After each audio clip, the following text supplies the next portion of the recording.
The fluorescent lights of Martinez Pharmacy buzzed overhead like angry wasps as I pushed through the glass door at 11:17 p.m., my scrubs still smelling of antiseptic and that particular brand of exhaustion that comes from 16 hours on your feet in the pediatric ward. My hair had given up any pretense of professionalism hours ago, escaping its bun in dark tangles that stuck to the back of my neck, and I could feel the grime of the day coating my skin like a second layer I couldn't wait to shower off. The pharmacy was one of those 24-hour places that catered to desperate people at desperate times, all harsh lighting and linoleum floors that had seen better decades. The kind of place where the night clerk looked like he'd rather be anywhere else, and the security camera in the corner blinked its red eye at intervals that seemed almost accusatory. I grabbed a handbasket even though I only needed one thing, children's fever reducer for the ward because we'd run out during the evening rush, and 3 kids were running temperatures that had the attending physician worried enough to send me on this late-night errand. My younger brother Tyler's text from earlier still glowed on my phone screen when I checked it. Just a quick thanks for covering his tuition payment this month. Another $800 I didn't really have but couldn't not give because he was so close to finishing medical school, and I'd be damned if I let him drop out when he was this close to becoming the doctor our parents always knew he could be. The pharmacy smell hit me in waves, that mixture of cardboard and plastic packaging, and the faint chemical scent of medications that I'd grown so used to it barely registered anymore.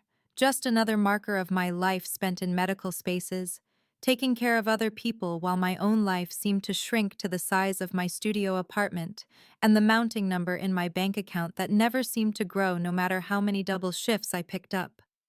I was halfway down the children's medicine aisle when I heard it, the sound that every pediatric nurse is trained to respond to like Pavlov's dogs, the cry of an infant in distress, not the angry wail of a kid who wants something, but the genuine distress call that speaks of discomfort or fear or pain. My head turned automatically toward the sound, before my conscious mind even registered what I was doing, my body already moving toward the source, because that's what you do when you've spent 4 years learning to read the subtle differences in how babies cry. You respond, you assess, you help. The woman holding the baby carrier looked like she'd stepped out of a magazine and then been put through a blender, her blonde hair expertly cut but disheveled, her clothes clearly expensive, designer labels I recognized from window shopping I could never afford to actually do, but wrinkled and askew like she'd been wearing them for days. She couldn't have been more than 22 or 23, with the kind of delicate features that suggested a life of comfort and care, but her hands shook visibly as she tried to adjust the crying baby in the carrier, her movements jerky and uncertain, not the confident motions of someone used to childcare. The baby himself was beautiful in that way all babies are, but somehow more so, with dark curls that seemed too thick for an infant, and the most unusual eyes I'd ever seen, a gray-green color that seemed to shift in the harsh pharmacy lighting, like storm clouds over the ocean. He was maybe 8 months old, dressed in clothes that probably cost more than my entire wardrobe, a soft blue outfit that looked hand-embroidered, and he was working himself up into a full crying fit, his face red and scrunched with distress while the blonde woman looked around desperately like she was searching for an escape route. I approached without thinking, my nursing instincts overriding the part of my brain that knew I was off the clock, and this wasn't my responsibility, because when you're a pediatric nurse, you're never really off duty. There's always a part of you ready to assess and assist and advocate for the tiny humans who can't do it for themselves. "Excuse me," I said, keeping my voice gentle and non-threatening, because the woman looked like she might bolt if I startled her. "Is he okay? Can I help?" The woman's eyes met mine, and I saw pure panic there. The whites visible all around her irises, her pupils dilated with what looked like fear or possibly drugs, though I didn't want to make assumptions, and she opened her mouth to respond, but before any words could come out, the world exploded into chaos. The front door slammed open with enough force to crack the glass. Three men in black ski masks and dark clothes bursting through like they'd been shot from a cannon, guns drawn and gleaming under the fluorescent lights, their voices overlapping in a cacophony of shouted commands that my brain struggled to process. Get down! Get on the fucking floor! Nobody move! Where's the register? Empty it now.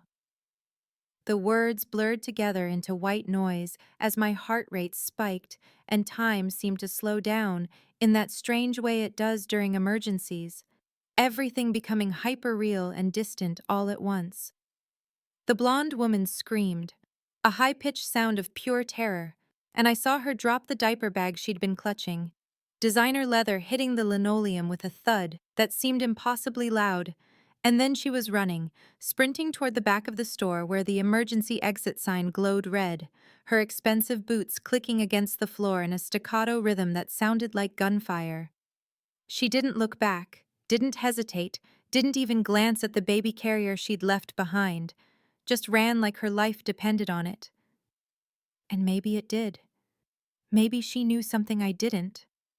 But all I could see was the infant carrier rocking slightly from the impact of the dropped bag, the baby inside escalating from crying to screaming, his tiny face turning purple with the force of his distress. My body moved before my brain caught up, pure instinct born from years of responding to infant cries, and I was scooping him up from the carrier, my hands automatically supporting his head and bottom the way I'd done thousands of times, pressing him against my chest where he could hear my heartbeat and feel the warmth of my body. "Shh, sweet boy," I whispered, my voice surprisingly steady, given that my pulse was hammering so hard I could feel it in my temples. "I've got you. You're safe with me." Even though safe was a relative term, given that we were currently in the middle of an armed robbery. The baby's cries started to quiet almost immediately, dropping from screaming to whimpering as he pressed his face against my scrub top, his tiny fists gripping the fabric with surprising strength, and I started swaying automatically, that gentle rocking motion that's hardwired into anyone who's ever cared for an infant, my body going through the calming routine even as my mind raced through the situation we were in. On the ground now, one of the robbers shouted, waving his gun in a wide arc that encompassed the elderly man who'd been browsing the vitamin aisle and the teenage clerk behind the counter who'd gone white as paper. "Everybody down, or I start shooting." I saw the old man drop immediately, his joints protesting audibly as he lowered himself to the dirty floor. Saw the clerk's hands go up in surrender before he ducked behind the counter, but I remained standing, continuing my gentle sway with the baby because putting him down on this floor, with its ground-in dirt and spilled medications and God knows what else, was not an option my brain would accept. Just another crisis, I told myself, forcing my breathing to slow, to match the rhythm of my swaying. "You've handled worse in the NICU. Remember the triplets who all coded at once. Remember the preemie who stopped breathing 3 times in one shift. This is just another emergency. Keep him calm. Keep yourself calm. Assess and respond." One of the robbers, the one who'd shouted about getting down, noticed me still standing, noticed me swaying with a baby like I was in some peaceful nursery instead of a pharmacy being actively robbed, and he strode toward me with his gun raised, the barrel pointed directly at my chest where the baby's head rested. I said, "Get on the fucking floor," he snarled, his voice rough and young, probably not much older than Tyler, and up close I could see his hands shaking slightly, the gun wavering, which was somehow more terrifying than if he'd been steady because scared people with guns made mistakes. I met his eyes through the ski mask holes, those narrow slits that revealed brown irises dilated with adrenaline, and I made a conscious decision to speak slowly and calmly, the same voice I used with panicked parents in the emergency room when their child was sick and they needed someone to be the steady presence in the chaos. "He's just a baby," I said, and I was amazed at how level my voice sounded, how it didn't shake or crack despite the terror trying to claw its way up my throat. "I'm not putting him on this dirty floor. Shoot me if you want, but I'm keeping him safe." The robber's gun hand wavered, his body language shifting from aggressive to uncertain, and I could see the moment of confusion cross his face, the part of him that was still human, and not just an adrenaline-fueled criminal struggling with the image of a nurse protecting an infant. The lead robber, the one ransacking the register while the teenage clerk sobbed quietly, barked something sharp and angry, "Hurry the fuck up! Grab the pills! We're on a clock here!" And my robber hesitated for one more second before turning away from me, apparently deciding that a woman with a baby wasn't worth the complication. I let out a breath I didn't know I'd been holding, and continued my swaying, continued my soft whispers to the baby who was now quiet except for occasional hiccuping breaths. His gray-green eyes locked on my face with that intense focus babies have when they're trying to understand their world. "You're okay," I murmured, my lips close to his soft curls that smelled like expensive baby shampoo and something else, something indefinably sweet that all babies seem to carry. "You're safe. I've got you. Nobody's going to hurt you." The pharmacy alarm was blaring now, a piercing wail that hurt my ears and made the baby flinch against my chest, and I could hear the robbers moving with increased urgency, their footsteps heavy and quick, the sounds of bottles and boxes being swept into bags, the crash of something falling and breaking, probably the display of reading glasses near the register. The security camera in the corner blinked its red eye steadily, recording everything, and I found myself staring at it, wondering if anyone was watching this live, if police were already on their way, if we'd all make it out of this without anyone getting hurt. The baby's grip on my scrub top tightened, and then relaxed, tightened and relaxed, a rhythmic pattern that matched his breathing as he settled against me, his body going heavy with the sudden sleep that infants can drop into, even in the middle of chaos, his survival instincts telling him to conserve energy, to trust the warm body holding him. I pressed my cheek against his curls and kept swaying, kept breathing, kept being the calm in the storm. While around us the robbery reached its crescendo, the robbers shouting final threats, the sound of them running toward the exit, the sudden silence when the door slammed behind them, and the alarm continued its lonely wail. The old man on the floor started to get up, groaning with the effort. The teenage clerk emerged from behind the counter with tears streaming down his face.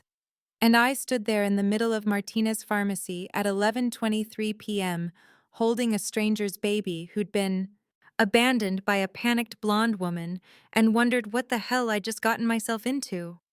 The silence after the robbers fled was almost worse than the chaos, a heavy, oppressive quiet, broken only by the pharmacy alarm still shrieking its monotonous warning, and the ragged breathing of the few people who'd been trapped inside during those 2 minutes that had stretched like taffy into what felt like hours. I stood frozen in the middle of the aisle, still swaying with the baby, who had somehow fallen asleep against my chest, his warm weight solid and real and grounding in a way that kept me from fully processing what had just happened, kept me focused on the immediate need of this tiny human, instead of the shakiness trying to work its way up from my knees. The elderly man was checking himself over with trembling hands. The teenage clerk was on the phone with what I assumed was 911 based on the way he kept repeating the address and saying, "Yes, they're gone. Yes, we're okay." And I just kept rocking back and forth in my worn sneakers on the scuffed linoleum, my mind cataloging details about the baby the way it always did when presented with a pediatric patient.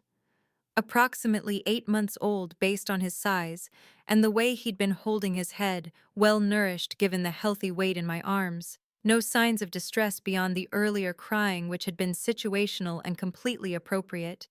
Designer clothing that probably cost more than my weekly paycheck, and those unusual gray-green eyes that I'd only glimpsed before he'd closed them in sleep, but that had stuck in my mind with their distinctive color. The diaper bag the blonde woman had dropped sat on the floor like evidence at a crime scene. Expensive leather in a soft cream color that would show every mark and stain, the kind of bag someone bought when money was no object and practicality was secondary to aesthetics. I bent down carefully, supporting the baby's head with practiced ease, and scooped up the bag with my free hand, the weight of it surprising because it was packed full, bulging with supplies that suggested someone who'd prepared for an outing with an infant, someone who knew what they were doing even if their panicked flight suggested otherwise. The police arrived in a symphony of sirens and flashing lights that made the baby stir against me, his little body tensing before relaxing again when I murmured soft reassurances. And suddenly, the quiet pharmacy became a hive of activity, with officers taking statements and photographers documenting the scene, and someone finally shutting off that godforsaken alarm. A female officer with kind eyes and dark hair, pulled back in a tight bun, approached me first, her gaze taking in my scrubs and the baby and the diaper bag, her expression shifting from professional assessment to something softer. "I'm Officer Rodriguez," she said, "and I need to get your statement. But first, is the baby hurt? Does he need medical attention?" I shook my head, still rocking even though the baby was deeply asleep now, his breathing even and peaceful. "He's fine physically," I said, and my voice sounded strange to my own ears, distant and clinical. "He was crying when the robbery started, but that's normal stress response for an infant. No injuries that I can see. He's calm now." Rodriguez pulled out a notebook, but her eyes kept drifting to the baby, to the way his tiny fist was gripping my scrub top, to the peaceful expression on his sleeping face. "Can you tell me what happened?" she asked, and I walked her through it. The crying baby, the frazzled blonde woman, the way she'd just run when the robbers burst in, dropped everything and fled like the building was on fire. "She left him," I said, and even to my own ears I sounded incredulous, bewildered. "She didn't even look back, just ran straight for the emergency exit, and she was gone." Rodriguez wrote quickly, her pen scratching across the paper. "Can you describe the woman?" And I did. Early 20s, blonde hair that looked professionally done, expensive clothes, designer boots, shaking hands, panic in her eyes. "The diaper bag," Rodriguez said, nodding toward the cream leather still hanging from my shoulder. "May I look through it?" And I nodded, shifting the bag toward her while keeping my hold secure on the baby. What she pulled out made the mystery deepen with each item, a parade of expensive baby care products that spoke of resources and attention to detail, imported formula from some European brand I'd never heard of, organic baby food in glass jars with French labels, a complete change of clothes in what looked like hand-embroidered cotton, a silver rattle engraved with initials I couldn't quite make out in the harsh lighting, designer diapers that probably cost more per unit than my entire grocery budget for a week. "But no wallet," Rodriguez said, her frown deepening as she searched every pocket and compartment. "No phone, no ID, no documents at all. It's like she packed everything for the baby but deliberately left anything that could identify her." "That doesn't make sense," I said, watching her search. "People forget things, but a wallet and phone, those are automatic. You grab those without thinking." "Unless you're deliberately trying not to be identified," Rodriguez replied, and something in her tone made me look at her more sharply, made me realize this wasn't just the abandoned baby situation. This was something else. Something that had the officer's instincts pinging the same way mine were. The pharmacy owner, a thin man in his 60s who'd been in the back office during the robbery and looked green with delayed shock, offered to show us the security footage, and Rodriguez and I followed him to the cramped office that smelled of old coffee and printer toner, the baby still asleep against my chest, somehow remaining peaceful despite being transferred from location to location. The footage was grainy but clear enough, black and white images that showed me browsing the medicine aisle, showed the blonde woman struggling with the baby carrier, showed me approaching to help, and then the sudden violence of the door bursting open, the three masked figures, the chaos. We watched in silence as the blonde woman on screen dropped the diaper bag and ran, not toward me or the baby but away, toward the back exit, her movements pure panic and self-preservation, no hesitation, no looking back, just flight. "She abandoned him," the pharmacy owner said, his voice thick with disbelief. "She just left him there with strangers and armed robbers. What kind of mother does that?" The kind who's more afraid of something than she is of leaving her baby, I said quietly, because I'd seen enough in the pediatric ward to know that maternal instinct was strong, but not invincible, that fear could override even the deepest bonds, and the terror in that woman's eyes had been real and overwhelming. Officer Rodriguez copied the footage and made several phone calls while I stood in the main area of the pharmacy, rocking the baby and trying to process everything, trying to reconcile the expensive care items with the abandonment, the obvious love and attention that had gone into preparing for an outing with the panic that had made a mother run. The other officers were finishing up their investigation of the robbery, dusting for prints and taking measurements and doing all the things police do at crime scenes, but I could feel their eyes on me and the baby, could hear their murmured conversations about the abandoned infant, about how lucky it was that a nurse had been there, about what would happen now. Maya, Rodriguez said, approaching me after about 40 minutes, we need to take the baby to the station while we try to locate the mother and contact child services. Would you be willing to come with us? Help us get him settled. The professional answer should have been no, should have been I've given my statement and I need to go home and sleep before my shift. But I looked down at the baby who'd somehow become warm and familiar in my arms, who'd stopped crying the moment I'd picked him up, who was gripping my scrub top like I was his lifeline, and I heard myself say, of course, whatever he needs. The police station was exactly what you'd expect at 2 in the morning. Fluorescent lights that made everyone look vaguely ill, the smell of bad coffee and cleaning products, the click of keyboards and low murmur of voices, a drunk and holding singing off-key somewhere down a hallway. They set me up in a small room with a table and chairs, brought me supplies from somewhere, diapers and wipes and bottles that someone must keep on hand for situations like this, and I went through the motions of caring for the baby with the automatic efficiency of years of practice. Changing his diaper, I noticed more details, the expensive brand that felt softer than regular diapers, the way his skin was perfect and well cared for with no sign of diaper rash or neglect, the small birthmark behind his left ear shaped like a crescent moon, his tiny fingernails that had been carefully trimmed and filed, not bitten or ragged the way you sometimes saw with babies whose caregivers were overwhelmed or inattentive. Someone loves this baby, I said to Rodriguez, who'd stayed with me, who was watching with the careful attention of someone trying to piece together a puzzle. Look at him. He's perfectly healthy, well-fed, his clothes are expensive, his care items are top of the line. This wasn't neglect. This was desperation. Rodriguez nodded slowly, her pen tapping against her notebook. No ID, no nothing, she said. It's like she wanted to disappear, like she planned this. But why? I asked, feeding the baby a bottle and watching his gray-green eyes blink up at me sleepily as he drank. Why would someone with clearly enough resources to care for a child this well abandon him during a robbery? It doesn't make sense. Maybe she was running from something worse than armed robbers, Rodriguez suggested, and the thought sent a chill down my spine, because what could be worse than 3 men with guns? The baby finished his bottle and I burped him with practiced pats on his back, his head heavy on my shoulder, and he let out a small, satisfied burp before settling back into sleep, his breathing evening out into the deep rhythm of infant slumber. Hours passed in that strange, timeless way they do in police stations and hospitals, places where the normal rules of day and night don't seem to apply, where you exist in a fluorescent bubble separate from the real world. Rodriguez made calls, checked databases, tried to find any report of a missing infant or a blonde woman matching the description I'd given, but came up empty every time.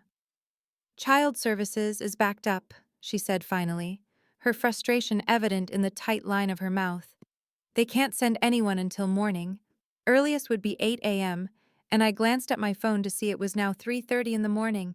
My shift at the hospital starting at 9, only 5.5 hours away, and I hadn't slept.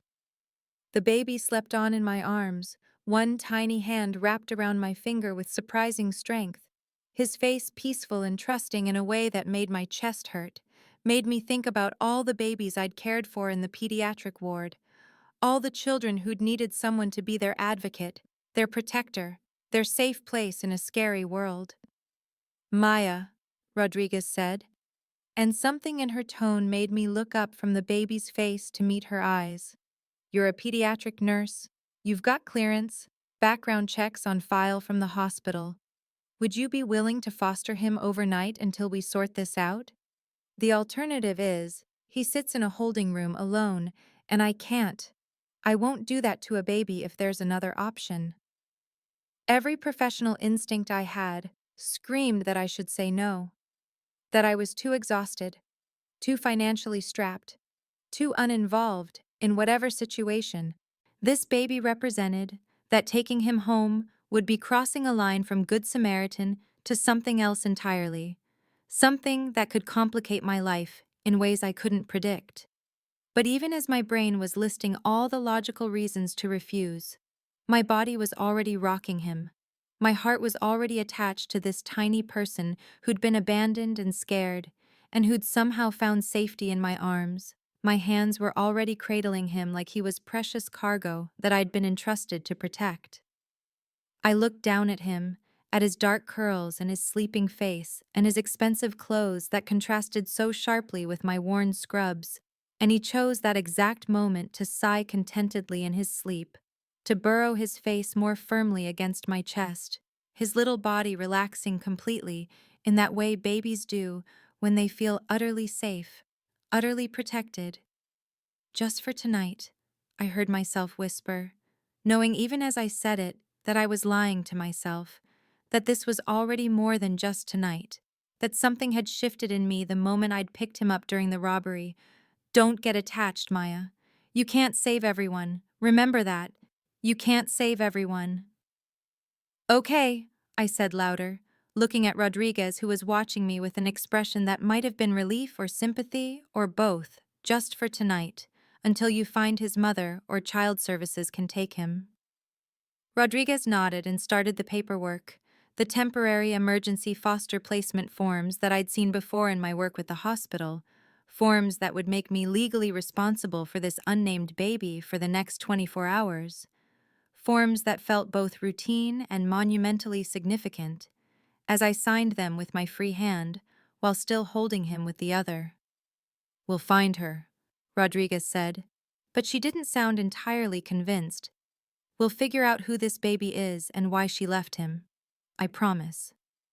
I nodded, but my attention was already back on the sleeping infant, on the mystery he represented, on the way my life had suddenly veered off its predictable track of double shifts and debt payments and exhaustion into something unknown and potentially dangerous. And all because I'd stopped at a pharmacy for children's fever medicine at 11 p.m. on a random Thursday night. 3 months earlier, Dante Salvatore stood at the floor-to-ceiling windows of his penthouse, the city spreading out below him like a galaxy of lights that he couldn't bring himself to see, his entire focus concentrated on the silver frame in his hands, the photograph inside showing him holding his newborn son for the first time. Luca's tiny face scrunched and red, his own expression so full of wonder and terror and fierce protective love that looking at it now felt like swallowing glass. I was 28 years old, built an empire by the time most men were still figuring out their careers, commanded respect and fear in equal measure from people who made their living in the shadows. But none of that mattered. None of that power or money or influence could bring back my wife or find my son, and the impotence of it was eating me alive from the inside out. The penthouse around me was a monument to success, all clean lines and expensive minimalism, furniture that cost more than most people made in a year, art on the walls that museums would kill to own, everything perfectly curated and utterly meaningless, just things, just stuff, just the trappings of wealth that couldn't fill the hole where my family used to be. Gabriella had died 6 months ago, my beautiful wife with her aristocratic breeding and secret wild heart, died bringing our son into the world because her body couldn't handle the strain of childbirth, some rare complication the doctors said. Something about her blood pressure and her heart. Medical terms I'd forced them to explain over and over while I held Luca and tried to understand how I could gain a son and lose my wife in the same breath.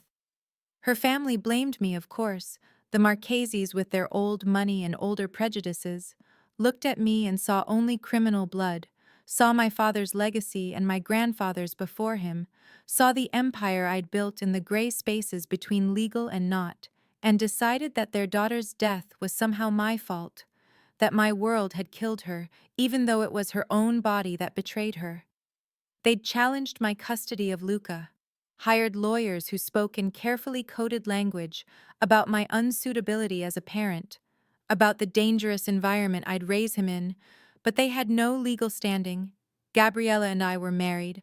I was Luca's father, and no court was going to take my son from me based on speculation and prejudice, so they'd been forced to back down, to accept supervised visitation with Gabriella's sister Bianca, a compromise I'd agreed to because I wanted Luca to know his mother's family, to have that connection to Gabriella even though she was gone. 2 weeks ago, that decision became the biggest mistake of my life, the moment I'd replay in my head every night when sleep wouldn't come, watching the security footage over and over until I'd memorized every frame, every second of Bianca entering my building with Luca in his carrier, smiling at the doorman, taking the elevator up, the timestamp showing 3:47 p.m., and then the footage from the service exit at 4:22, Bianca leaving alone, moving fast, no baby carrier, no Luca, just her with a large bag over her shoulder and a look on her face that I now recognized as guilt and fear and desperate determination. She'd vanished completely after that, didn't return to her apartment, didn't access her bank accounts, didn't use her credit cards, just disappeared like she'd planned it all along. And probably spent weeks working up the courage or the anger or whatever emotion it took to betray family and steal a child. My entire organization had mobilized immediately, every resource I had, every contact from legitimate business to the darker edges where favors were currency and information flowed like blood. Marco coordinating search teams across 3 countries because we assumed she'd fled internationally, assumed she'd take Luca somewhere I couldn't reach, somewhere my influence didn't extend.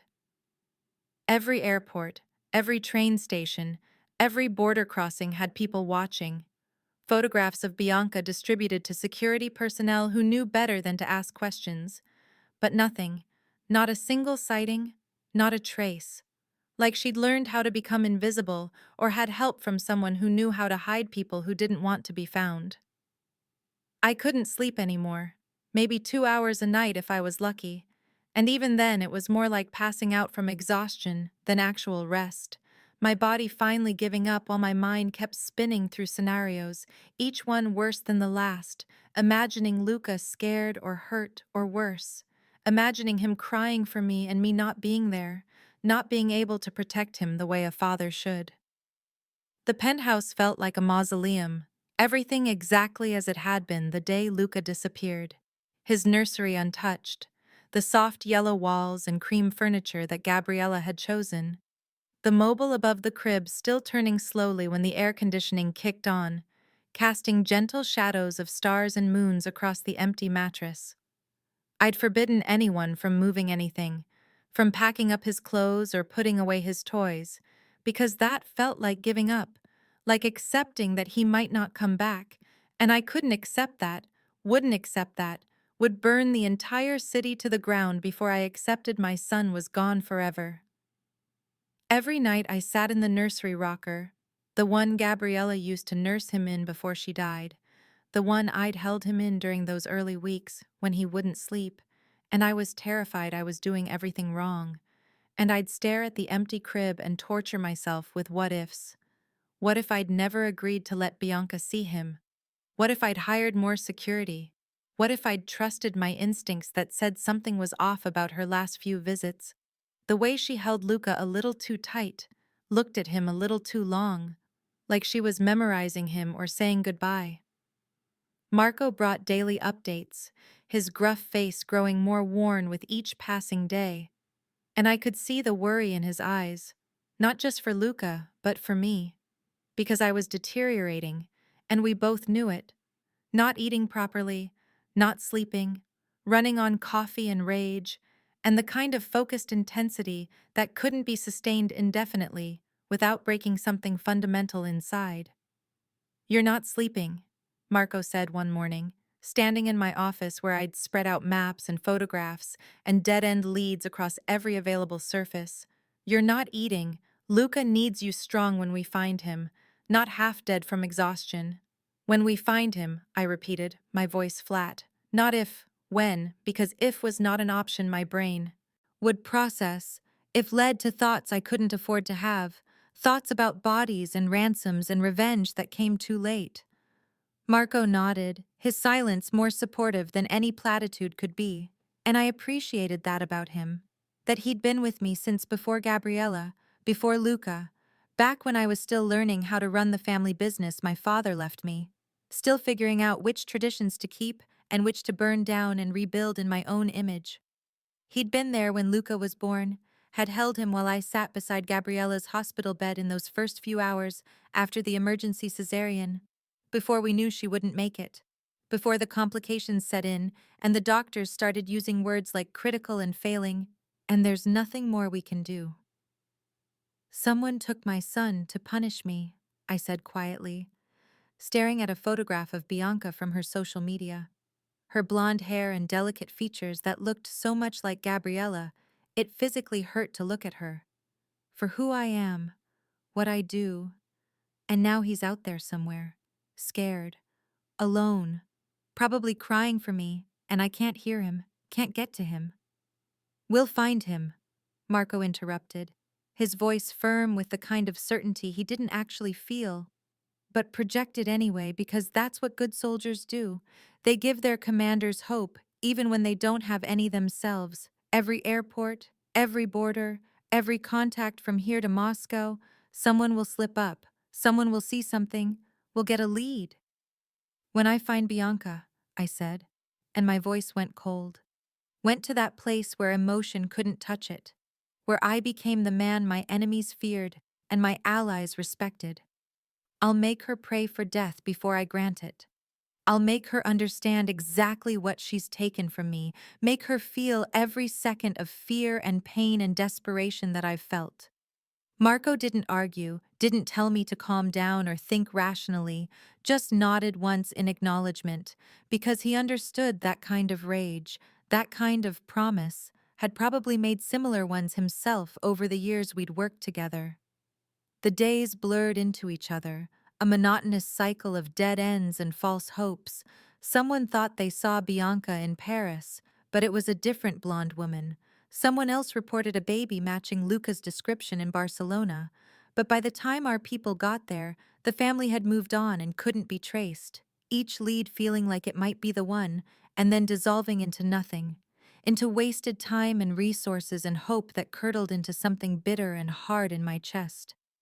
My office became a war room, maps covering the walls with pins marking possible sightings and safe houses and border crossings, photographs of Bianca from every angle, security footage played on loop, financial records spread across my desk showing nothing, no activity, no trail, like she'd stopped existing the moment she left my building. The nighttime city below my windows continued its endless glitter, people living their normal lives, going to work and coming home and tucking their children into bed, and I stood at those windows night after night, pressing my palm against the cold glass, watching the lights and feeling nothing but the absence where my son should be. Luca's things surrounded me everywhere I looked, his favorite stuffed giraffe still sitting on the coffee table where he'd left it, his bottles in the kitchen cabinet, his tiny shoes by the door. Each item a physical reminder of what I'd lost, what I needed to find, what I would destroy anyone to get back. I'd built my empire on calculated risks and careful planning, on understanding leverage and knowing when to push and when to pull back. But none of that strategic thinking applied here. None of that cool logic could help when every cell in my body was screaming to do something, anything, to find my son.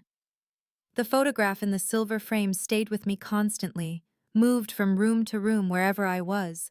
That image of me holding newborn Luca, like he was made of something more precious than diamonds, my expression in the photo so vulnerable and amazed that I barely recognized myself. Barely recognized that version of me who thought he could have a normal life, a family, something beyond the business and the violence and the constant calculation of power dynamics. Gabriella smiled in another photograph on my nightstand, holding Luca when he was maybe a month old, both of them in the nursery with sunlight streaming through the windows. Her face tired but radiant with that particular joy that new mothers have when they look at their babies. And I couldn't look at it for more than a few seconds without feeling like something was tearing apart inside my chest.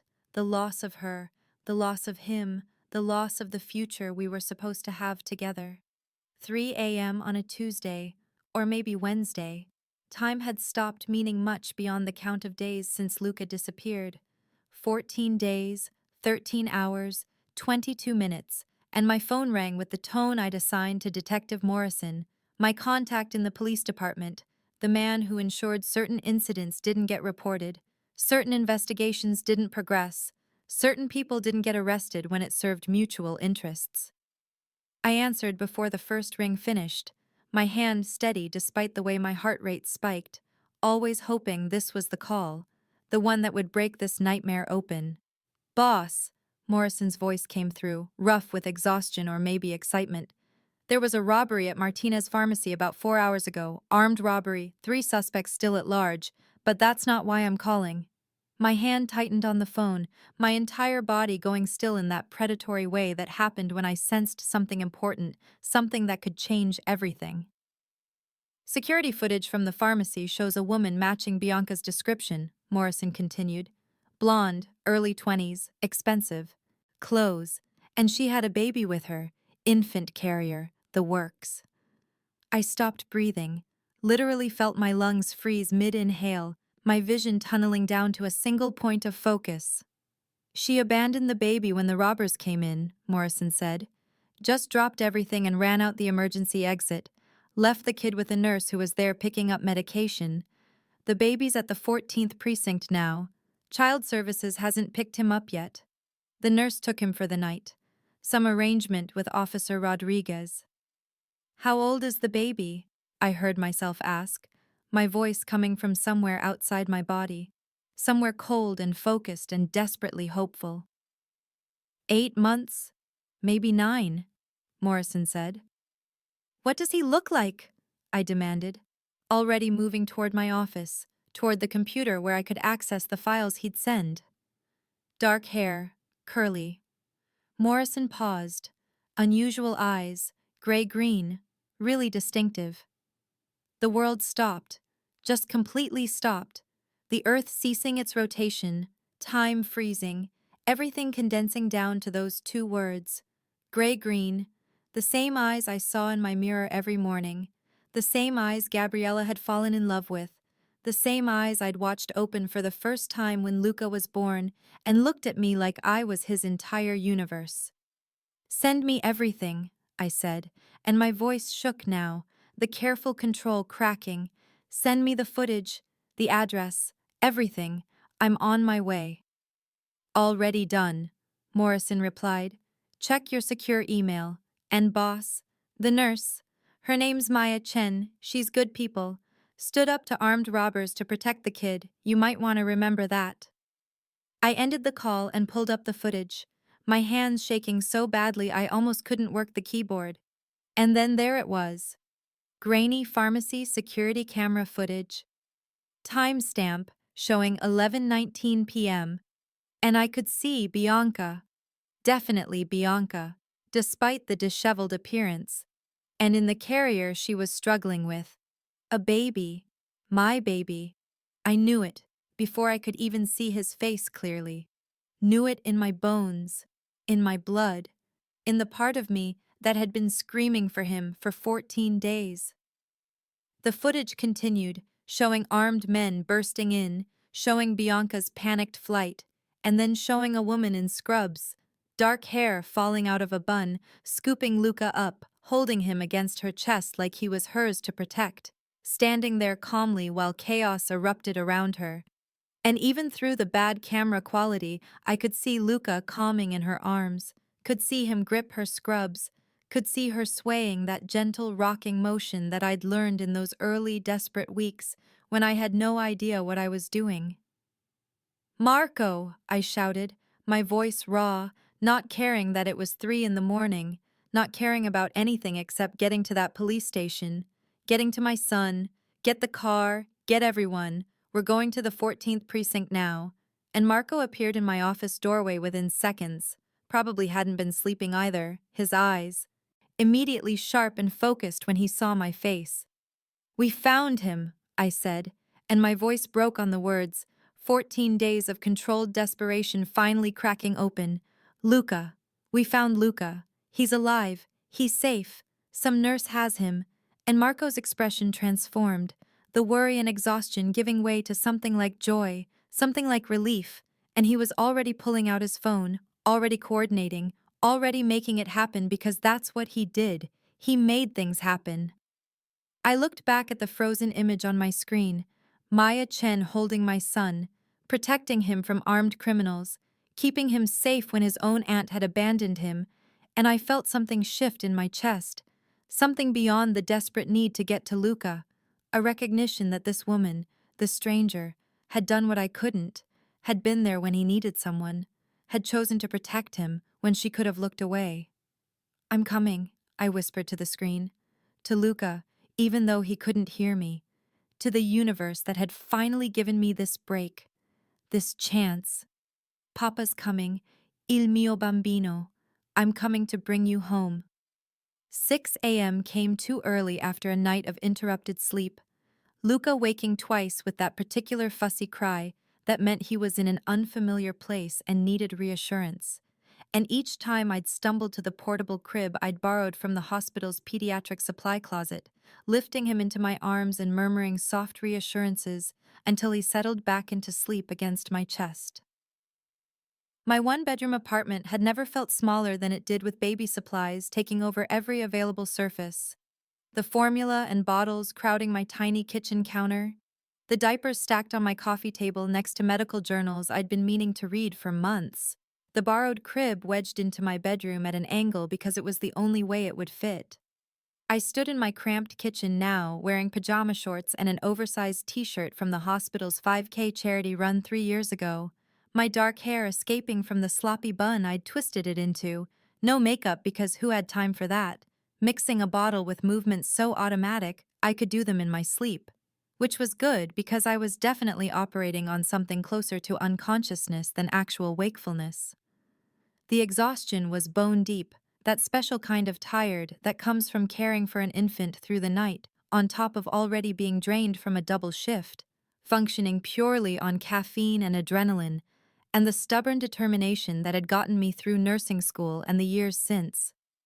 Baby boy, I'd been calling him, or sweetheart, because giving him a name felt too permanent, too much like claiming him when he wasn't mine to claim, when somewhere out there presumably his real family was looking for him, wondering where he was, though the image of that blonde woman abandoning him during the robbery kept replaying in my mind and making me question what kind of family would do that. The bottle was almost ready, formula mixed to the right temperature, when I heard it. 3 sharp knocks on my apartment door, precise raps that carried an unmistakable weight of authority, the kind of knock that said whoever was on the other side expected to be answered immediately. My heart kicked into overdrive, fight or flight response flooding my system with adrenaline, because unexpected visitors at 6 in the morning were never good news, especially not when you were harboring an abandoned baby that you'd taken home from a police station on temporary emergency foster paperwork. I moved quietly to the peephole, years of living alone in this neighborhood having taught me to always check before opening. And what I saw on the other side made my breath catch in my throat and my pulse accelerate even faster. 2 men stood in the hallway, both in expensive suits that looked like they cost more than several months of my rent, the kind of tailored perfection you only saw in movies or on businessmen in the financial district, definitely not the kind of thing you saw in my building where most residents were students or service workers or people like me barely scraping by. The man in front was younger, maybe late 20s or early 30s, and calling him handsome would be like calling the ocean wet, technically accurate but completely inadequate to describe the reality. Sharp cheekbones that could cut glass, dark hair styled with deliberate precision, a jawline that belonged in cologne advertisements. But it was his eyes that held me frozen at the peephole. Gray-green eyes that seemed to look right through the door, intense and focused, and somehow familiar in a way that made my brain start connecting dots I wasn't ready to connect. The stillness of him radiated danger more effectively than any aggressive posture could have, the kind of controlled power that apex predators have, the certainty that they're the most dangerous thing in any room they enter. And every instinct I had screamed that this man was not someone to be taken lightly. The older man behind him was built like a wall, gruff features and watchful eyes, positioned slightly to the side in a way that suggested bodyguard or security, someone used to protecting the younger man, someone used to violence. My hands shook as I stepped back from the peephole, my mind racing through scenarios. Had the blonde woman sent someone to reclaim the baby? Was this some kind of custody dispute turning ugly? Was I about to get caught in the middle of something dangerous? Should I call the police? But before I could decide what to do, Luca started fussing from the bedroom, that escalating whimper that would turn into full crying if I didn't get to him soon. The knock came again, same 3 precise raps. Patient, but insistent. And I made a decision born more from exhaustion than wisdom, cracking the door open just enough to speak through the gap while the chain lock remained fastened, my voice coming out steadier than I felt. "Yes," I said, trying to project calm authority despite being in pajamas with formula on my shirt and exhaustion written all over my face. The younger man's eyes locked onto mine through the crack in the door with an intensity that felt physical, like being pinned under a spotlight. And when he spoke, his voice was low and controlled, but I could hear something desperate underneath it, something barely leashed and dangerous. "You have my son," he said. Not a question, but a statement delivered with absolute certainty. And the words hit me like a physical blow because they implied knowledge, implied this wasn't random, implied he knew about Luca and had come specifically to find him. My mind raced, cataloging possibilities, weighing risks. This could be legitimate or this could be trafficking, could be a father or could be someone claiming to be a father, could be safe or could be the most dangerous situation I'd ever been in. "I don't know what you're talking about," I said, which was a lie, and we both knew it.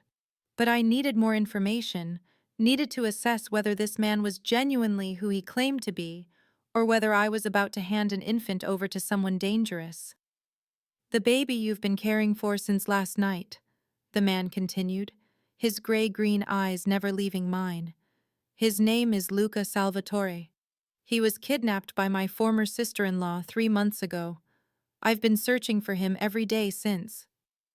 His hand moved slowly, telegraphing the motion so I wouldn't panic, reaching into his jacket to pull out his phone, and he held it up to the crack in the door, showing me a photograph that made my heart stutter.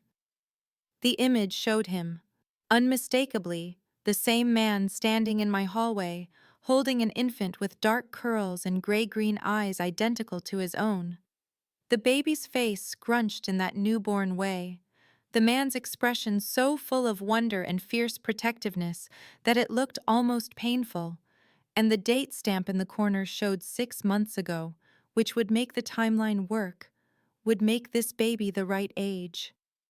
"Please," the man said, and that single word cracked his controlled facade, desperation bleeding through. "I just want to see my son." My nursing instinct warred with caution. Years of reading parents in the pediatric ward telling me that this man's emotion was genuine, that the devastation in his eyes was real, that whatever else he might be, he was definitely a father looking for his child. But caution demanded verification, demanded proof beyond a photograph that could theoretically be faked. "Do you have proof?" I asked, hating how my voice shook now.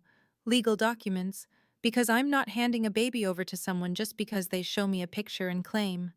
And that's when Luca's fussing from the bedroom escalated into a proper cry, that distinctive sound that I'd already learned in our short time together, and the man in the hallway's entire body jerked toward the sound like he'd been electrocuted.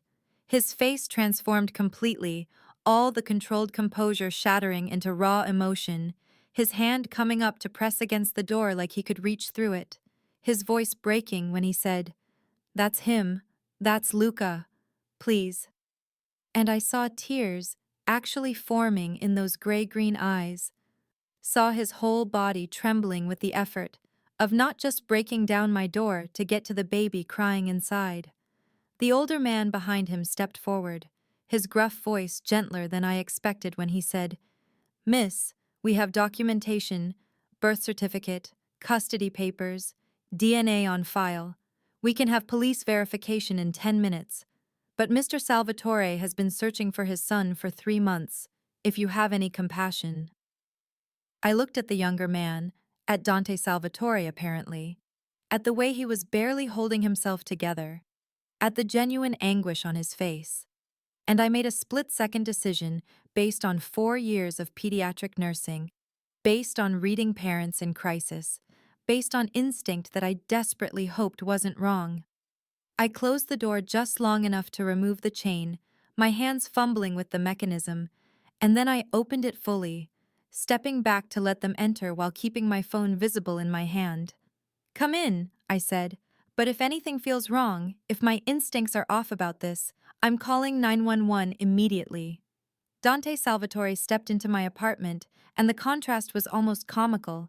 His probably $10,000 suit in my space, with its worn second-hand furniture and medical textbooks stacked on every surface, and discount store decorations that I'd bought because they were cheap and cheerful, the scent of baby formula and coffee that had become the smell of my life mixing with whatever expensive cologne he wore. His eyes scanned my apartment desperately, taking in the small living room and kitchen, the hallway leading to my bedroom, searching for his son with the single-minded focus of a man who'd thought of nothing else for months. "He's in there," I said softly, nodding toward my bedroom. "He's safe. I've been taking care of him. I promise he's okay." Dante moved toward my bedroom like a man in a dream or a nightmare, like he was terrified this wasn't real, like he expected Luca to disappear if he moved too fast. And I followed because my protective instinct wouldn't let me leave a baby alone with someone I'd just met, no matter how convinced I was of his genuine claim.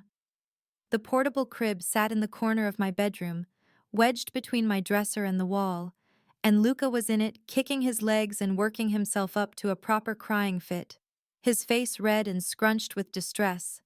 And the moment Dante appeared in the doorway, Luca stopped mid-cry, just completely stopped, his gray-green eyes locking onto Dante's identical ones with the kind of focused attention babies reserve for people they know, people they love. For one suspended second, nobody moved, nobody breathed, and then Luca's face transformed into the biggest smile I'd ever seen on an infant, his whole body wiggling with excitement, his arms reaching up in that universal baby gesture that means, pick me up now. And he made those distinctive, happy sounds, that excited babbling that babies do when they see their parents after being apart.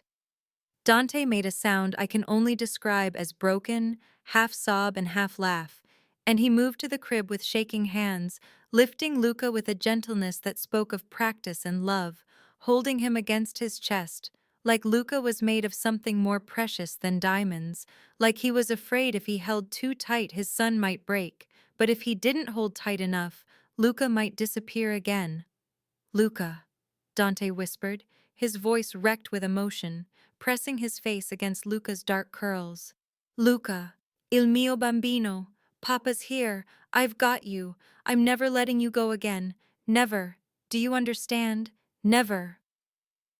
I stood frozen in my bedroom doorway, watching this reunion with tears streaming down my face that I didn't bother to wipe away, watching Dante sink onto the edge of my bed, still holding Luca, still whispering to him in Italian, words I couldn't understand, but whose meaning was crystal clear in the desperate love saturating every syllable.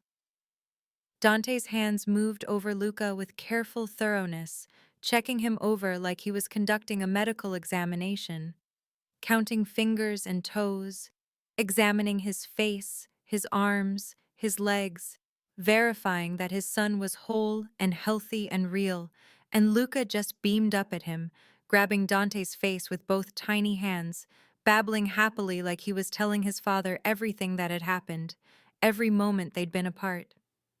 Dante kissed Luca's forehead over and over, his shoulders shaking with the force of emotions he was trying to control, and I had to look away because witnessing this felt almost too intimate, too raw, like I was intruding on a moment that should be private.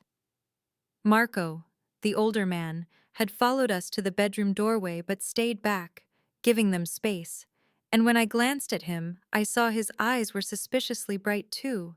His gruff expression softened into something almost tender as he watched his boss reunite with the son he'd been searching for. "Thank you," Dante said suddenly, looking up from Luca to meet my eyes, and his face was wet with tears he wasn't bothering to hide, wasn't bothering to control.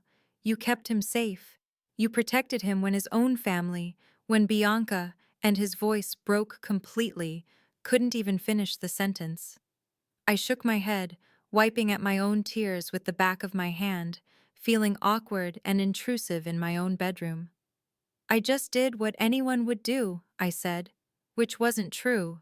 The blonde woman hadn't done what anyone would do. She'd run and left him, but it felt important to downplay my role, to not make this about me when it was so clearly about the father and son who'd been torn apart and were now miraculously reunited. "Not anyone," Dante said firmly, his voice stronger now, even though tears still tracked down his cheeks. "You stood up to armed robbers, you took him home, you cared for him like he was yours. You could have handed him to child services or walked away, but you didn't. You kept him safe until I could find him, and I will never," his voice broke again, "never be able to repay that debt." Luca chose that moment to grab a handful of Dante's hair, tugging with the enthusiastic strength babies have, and Dante laughed, actually laughed, the sound startled and joyful and so full of relief it made my chest ache. "Yes, okay, Papa's hair is apparently very interesting," Dante said to Luca, gently extracting his hair from the baby's grip. "We'll work on gentle touches, il mio piccolo mostro."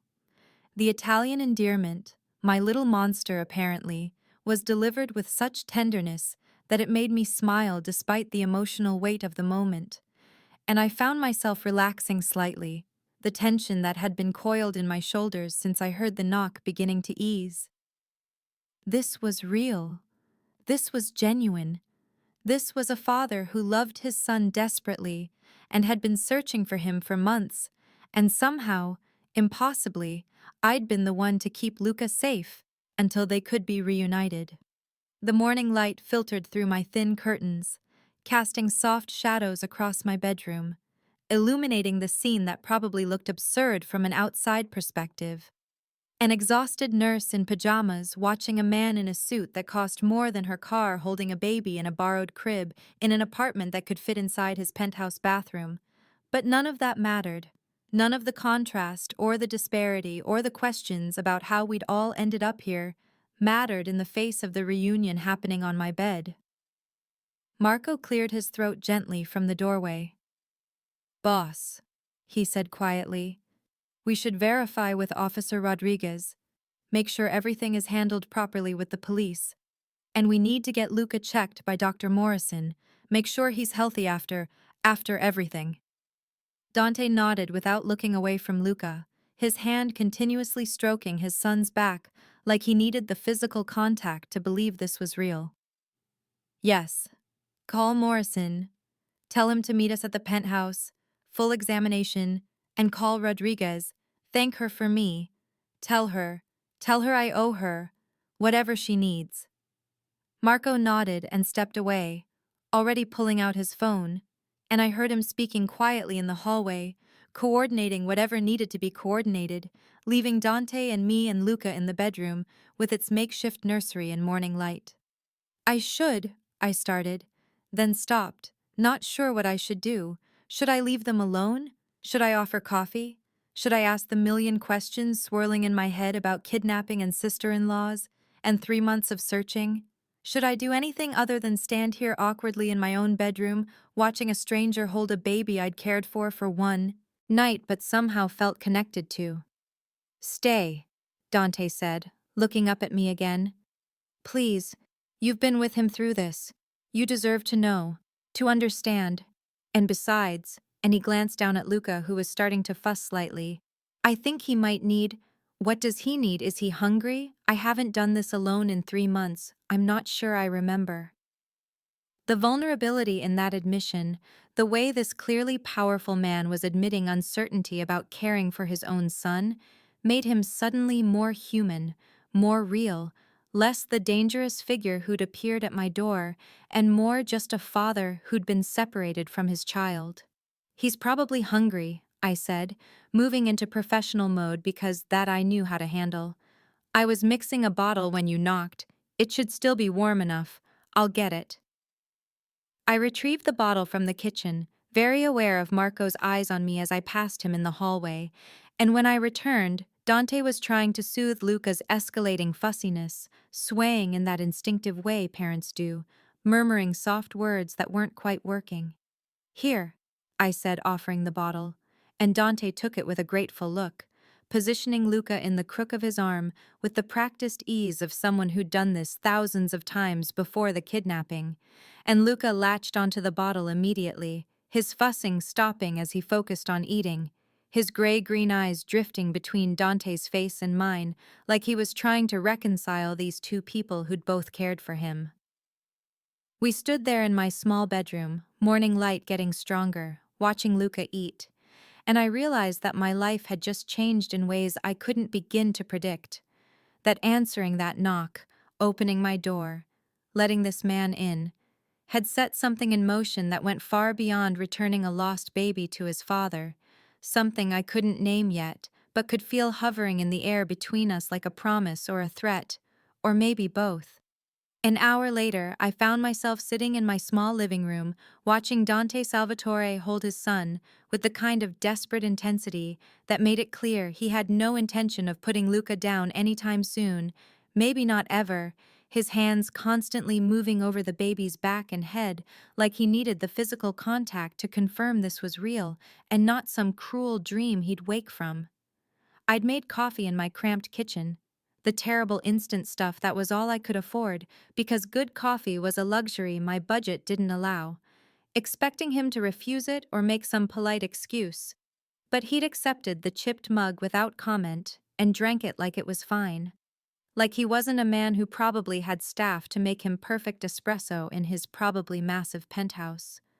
Marco had been on his phone almost constantly since they arrived, stepping out into the hallway to make calls in a low voice that I could hear but not understand, coordinating something with people whose names I didn't recognize, arranging for baby supplies to be brought somewhere, mentioning security and schedules and verification in a way that suggested this was routine for him, managing crisis and logistics for his boss.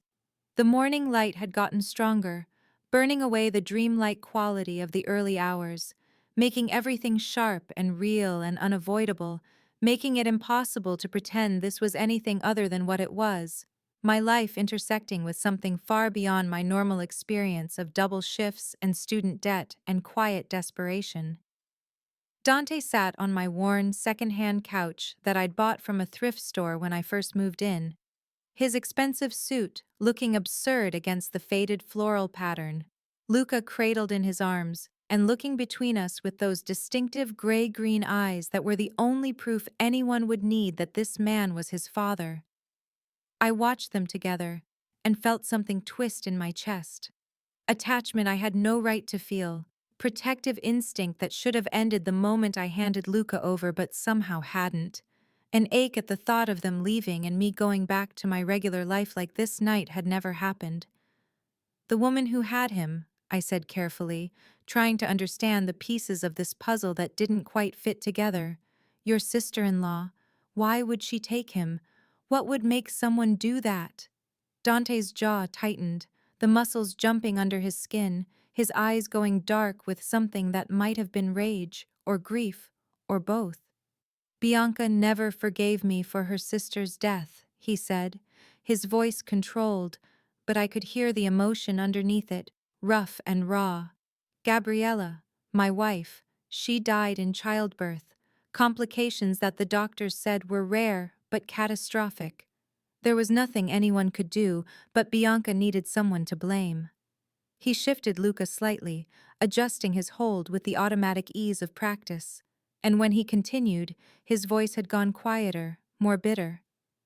She blamed me, said I didn't deserve Luca, that my world was too dangerous for a child, that Gabriella would still be alive if she'd never met me, if she'd married someone from her own background instead of what I am. What world? I asked, though I was beginning to suspect based on the security, the expensive suits, Marco's military bearing, the way Dante carried himself like someone used to giving orders and having them followed without question. Dante met my eyes directly, no hesitation, no looking away, and I appreciated that even as my heart rate kicked up because I knew whatever he was about to say would change things, would take this from strange situation to dangerous situation. I'm not going to lie to you, he said, his voice steady and serious. You've earned honesty. You've earned the truth after what you did, what you risked. He shifted Luca to one arm, the baby contentedly playing with his father's tie, oblivious to the tension in the room. My family has controlled certain business interests in this city for 3 generations.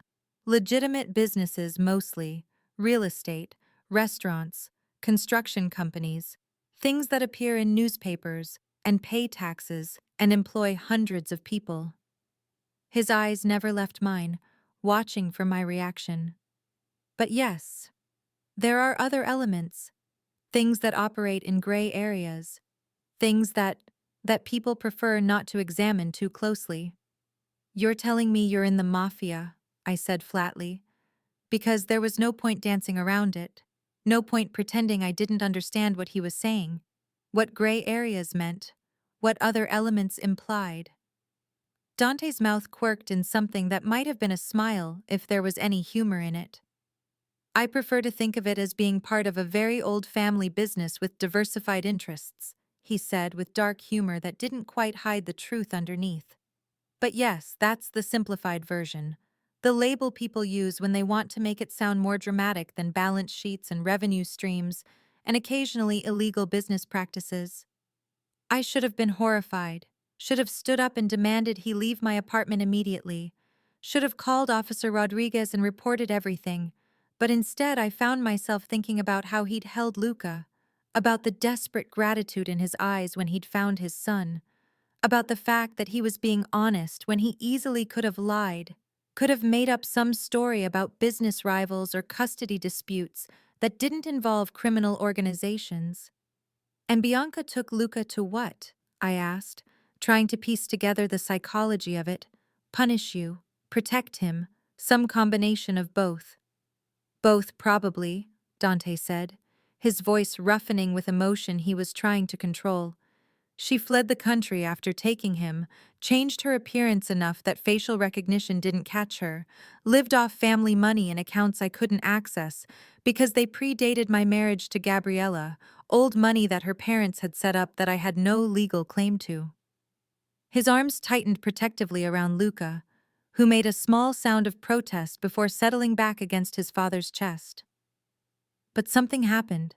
Something scared her, or made her desperate enough to come back here, to risk being in the same city where I was looking for her, and during that pharmacy robbery, her instinct was to save herself, to run, to abandon my son with strangers during an armed robbery. She left him with me, I corrected softly, because it felt important to make that distinction, to point out that Luca hadn't been left with just anyone, hadn't been abandoned to pure chance, and I wasn't going to let anything happen to him. I would have died before I let those men hurt him. Dante's eyes softened when he looked at me, something shifting in his expression, warming in a way that made my breath catch. I know, he said quietly. I've seen the security footage. Watched you stand up to armed men to protect a baby you'd never met. Watched you take him home and care for him through the night. Watched you fight me at your door because you weren't sure I was safe, weren't sure you should hand him over. He paused, searching for words. You're remarkable, Maya, truly remarkable. I felt heat rise in my cheeks, uncomfortable with the intensity of his attention, with the way he was looking at me like I'd done something extraordinary instead of just basic human decency. I'm a pediatric nurse, I said, deflecting because I didn't know how to handle praise from this man. It's literally my job to protect children, to advocate for them, to make sure they're safe. Not your child, Dante countered, leaning forward slightly, Luca gurgling happily in his arms. A stranger's child, a baby you had no connection to, no responsibility for.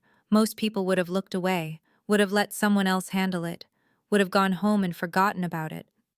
Maya, he said, and the way he said my name made something flutter in my chest. You saved my son's life. That creates a debt I can never fully repay, but I want to try. I need to try. Warning bells went off in my head, years of being careful with money making me immediately wary of what this might mean.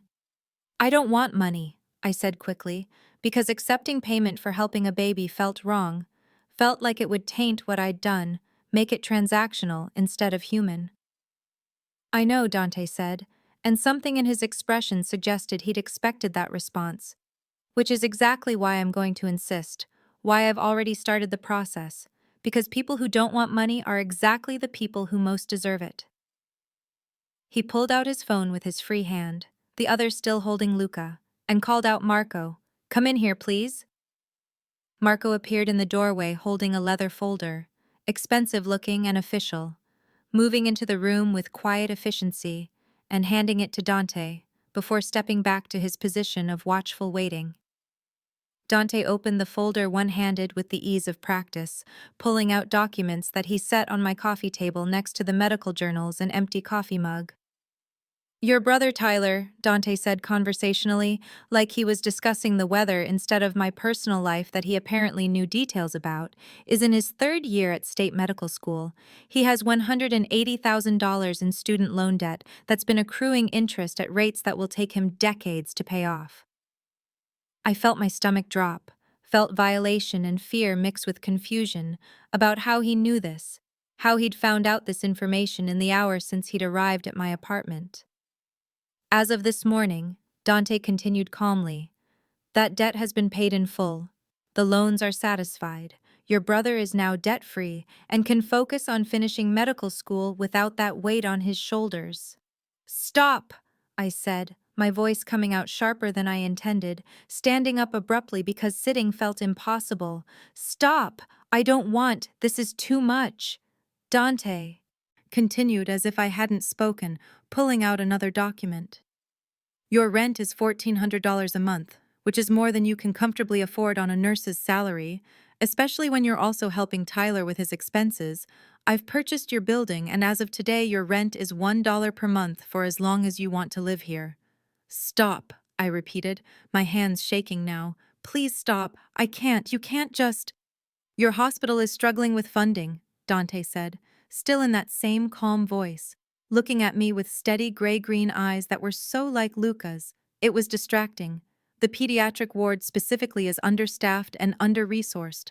I'm making a $5 million anonymous donation earmarked specifically for pediatric care, for equipment and staff, and whatever else is needed to help children like the ones you care for every day. The room felt like it was tilting, the numbers too large to process, the implications too enormous to understand, my entire financial reality being rewritten by a man I'd met 2 hours ago. This is too much, I said desperately, backing away from the coffee table like the documents might bite me. I don't want your money. I don't want to owe you anything. I just wanted to help a baby who needed help. You don't owe me, Dante interrupted, his voice firm. I owe you. There's a fundamental difference. You gave me back my son. You gave me back my reason for living. There is no dollar amount that equals that. No amount of money that can repay what you did. I don't want to owe you, I repeated, because even if he said I didn't owe him, Accepting this much money created obligation, created connection, created debt, whether he called it that or not. You don't, Dante said again, standing up with Luca still in his arms, the baby reaching out toward me with both hands like he wanted me to hold him. I owe you. And this money, it's nothing to me, Maya.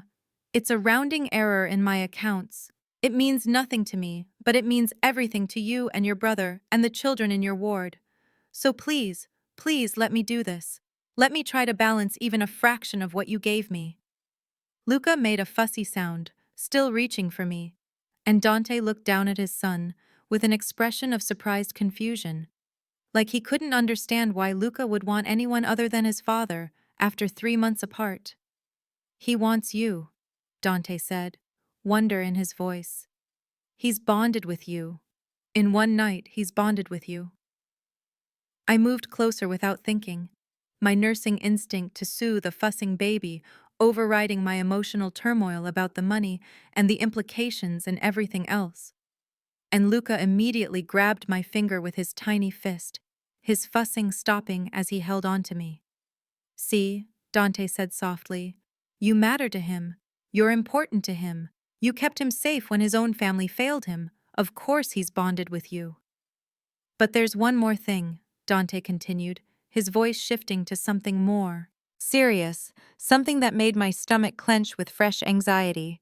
Bianca is still out there. She abandoned Luca during the robbery, which means the police are hunting her for child endangerment. When they find her, and they will find her, she'll face charges.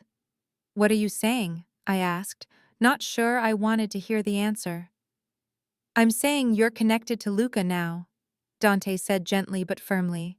Security footage from that pharmacy shows you protecting him, shows you taking him, shows you connected to my son, and anyone who wants to hurt me, who wants leverage against me, who wants to use my son to control me, now knows you exist, knows you matter. My stomach dropped, the reality of what he was saying hitting me like cold water. You're saying I'm in danger because I helped you, because I protected Luca, because I did the right thing. I'm saying I won't let anything happen to you, Dante corrected, his eyes intense on mine. But that requires you trusting me, requires you letting me protect you the way you protected my son. Marco stepped forward with another document, and Dante nodded to him before continuing. I have a guest suite in my penthouse. Private entrance, full security. You'd be safe there. Or if you prefer, I can arrange a safe house, somewhere secure where no one would think to look for you. But Maya, he said, and his voice was almost pleading now, please, let me protect you. Let me keep you safe. I can't. I won't let anyone hurt you because of what you did for Luca. The apartment felt too small suddenly, the walls closing in, my safe little life of predictable poverty and manageable problems exploding into something far beyond my control, danger I didn't understand, money I couldn't comprehend, a world I had no experience with, and no idea how to navigate. And at the center of it all, a baby who'd grabbed my heart in one night, and a man who terrified and attracted me in equal measure.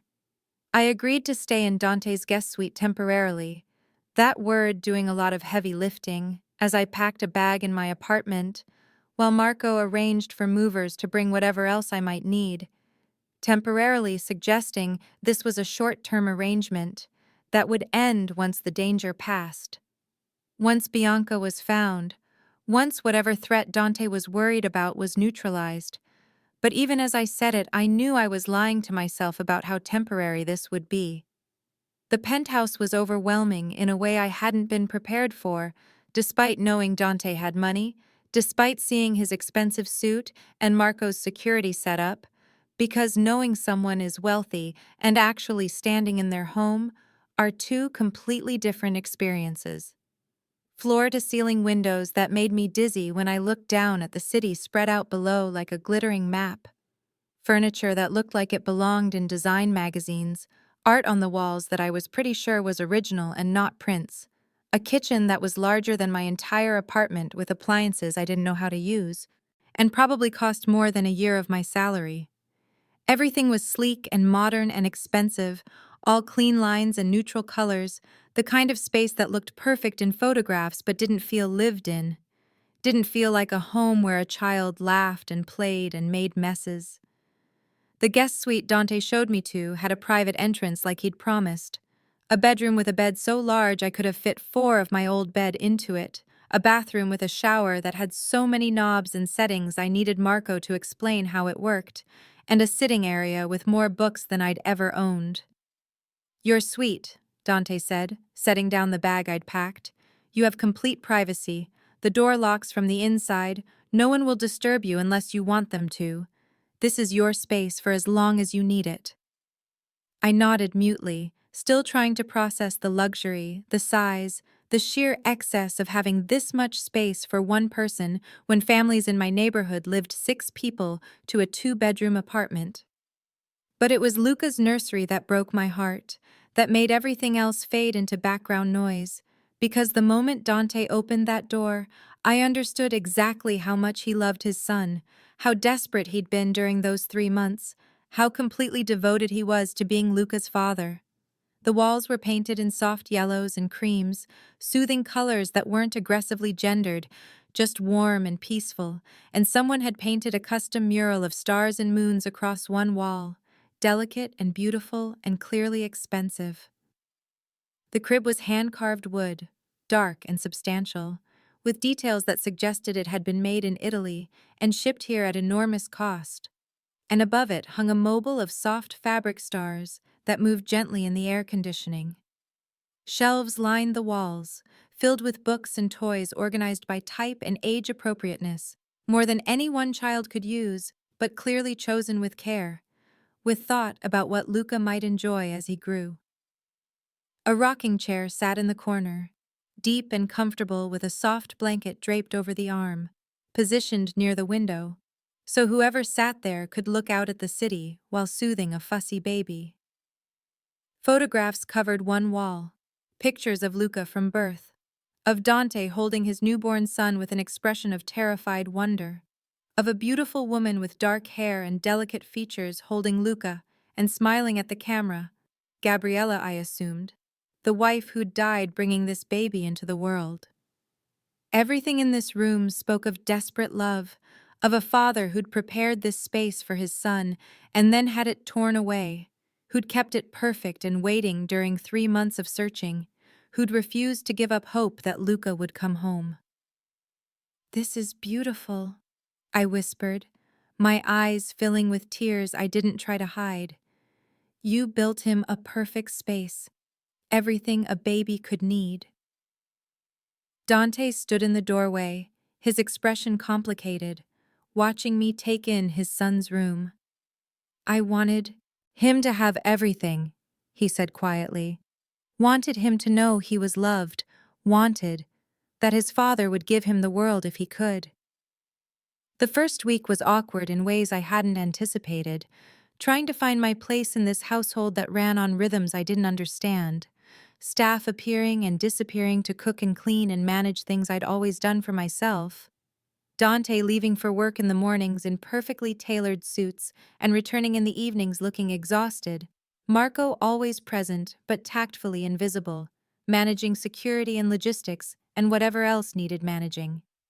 Dante hired a nanny on the 3rd day, Rosa, a woman in her 50s with warm eyes and competent hands, and decades of experience with children, someone who knew what she was doing and didn't need supervision.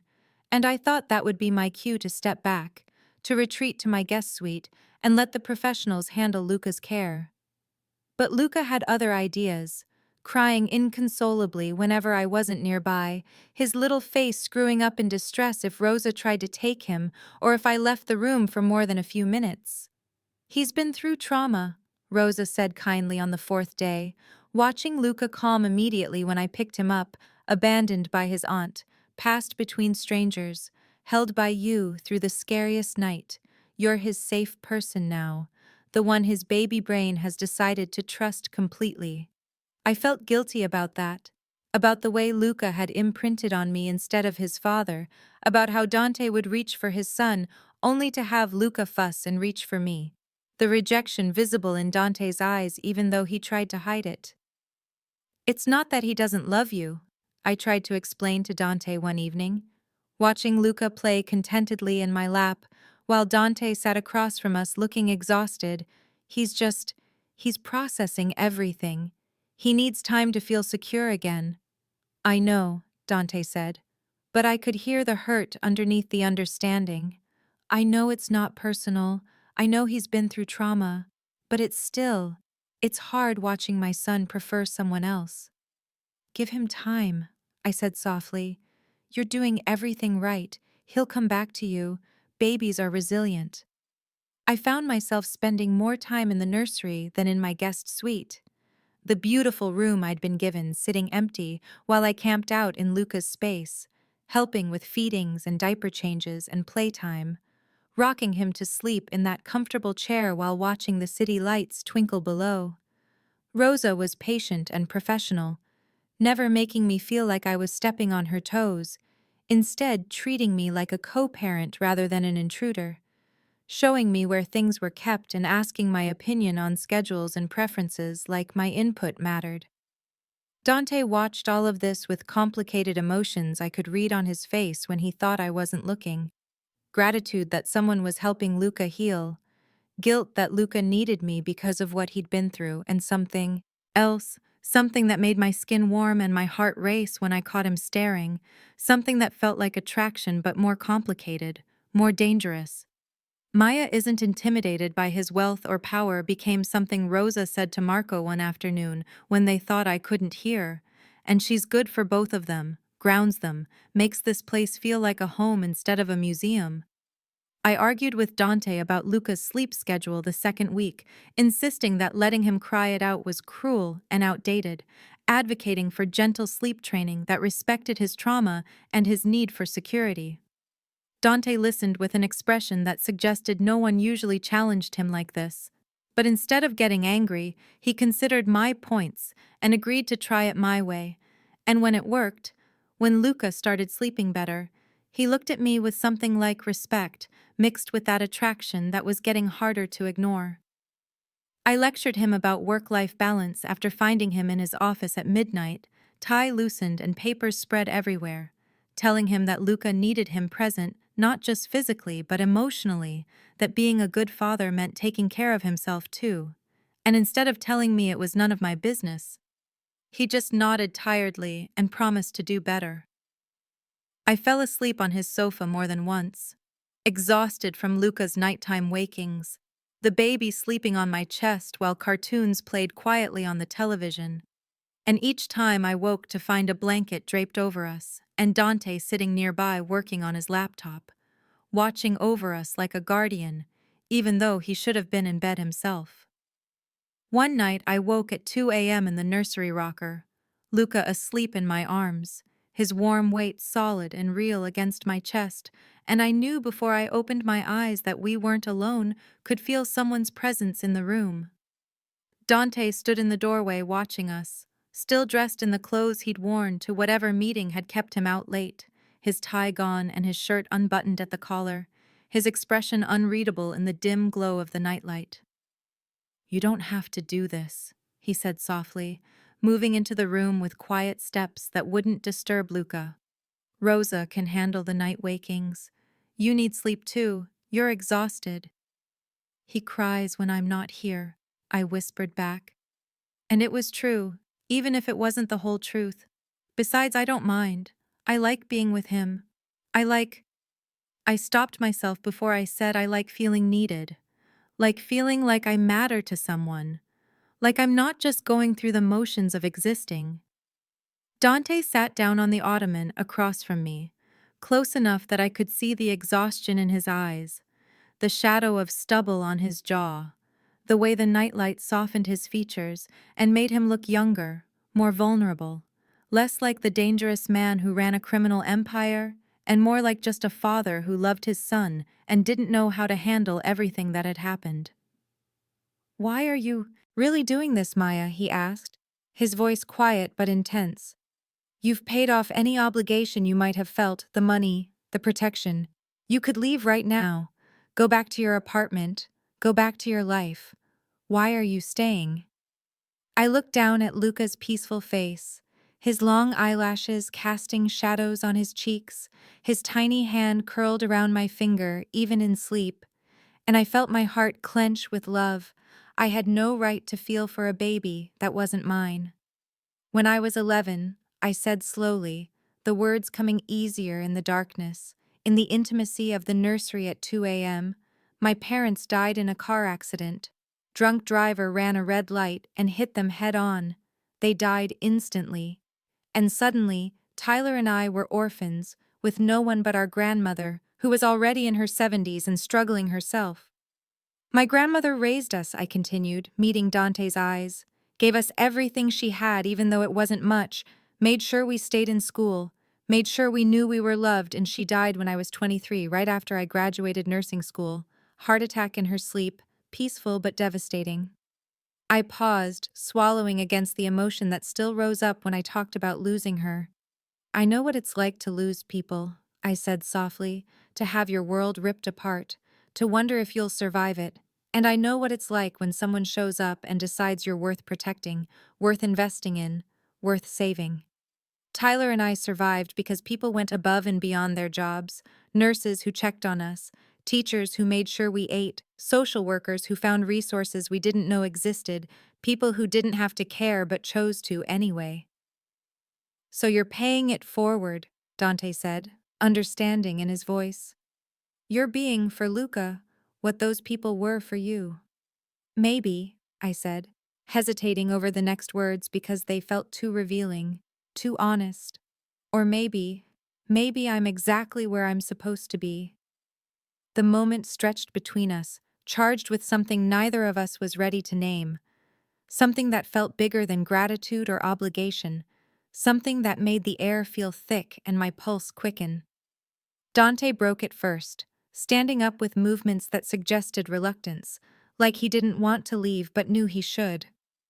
"I'll let you get him back to bed," he said, his voice rougher than usual. "Thank you, Maya, for everything. For staying, for caring about him, for being here." But at the door he paused, his hand on the frame, his back to me. "My world isn't safe," he said quietly. "I need you to understand that. There are people who would use you to get to me. Use Luca. I've increased security, but that doesn't make it safe, doesn't make it normal, doesn't make it the kind of life someone like you should be living." "I know," I interrupted, because I did know, had known from the moment he told me about his family business, about the gray areas and the danger. "I'm not naive, Dante. I understand the risks. I chose to stay anyway." He turned to look at me then, the nightlight casting half his face in shadow, his gray-green eyes intense even in the dimness. "Why?" he asked simply, and I didn't have an answer that didn't reveal too much, that didn't expose feelings I wasn't ready to examine. "Because Luca needs me," I said, which was true but not the whole truth, and because I think maybe I need this too. Need to feel like I'm making a difference, need to feel like I matter. "You matter," Dante said, his voice fierce. "You matter to Luca. You matter to—" He stopped himself, shook his head. "You matter. That's all you need to know." After he left, I sat in the rocker for a long time, Luca sleeping peacefully in my arms, the penthouse quiet around us, the city glittering below, and I realized the truth I'd been avoiding, the reality I hadn't wanted to face. I wasn't staying for Luca anymore, or not only for Luca, wasn't staying out of obligation or gratitude or paying it forward. I was staying because somewhere in the past 2 weeks I'd started to care about Dante too, started to see past the dangerous exterior to the devoted father underneath, started to feel something that scared me more than armed robberies or mafia connections or any of the very real dangers that came with being in his world. I was staying because leaving felt impossible, because walking away from Luca and Dante felt like ripping out a part of myself I'd only just discovered. Because somehow in the middle of chaos and danger and a life that made no sense, I'd found something that felt like home, like family, like exactly where I was supposed to be. Rosa found me the next morning still in the nursery, Luca awake and playing in his crib while I sat in the rocker watching him, and she just smiled knowingly, bringing me coffee without comment, leaving me to my thoughts and my realizations, and my growing certainty that I'd fallen into something far deeper and more complicated than I'd ever intended. Week 3 settled into something that felt almost normal despite being anything but. A routine that my body adapted to, even as my brain kept insisting this was temporary. That eventually I'd go back to my real life of double shifts and ramen dinners and an apartment that didn't have floor-to-ceiling windows overlooking a city that looked like scattered diamonds at night.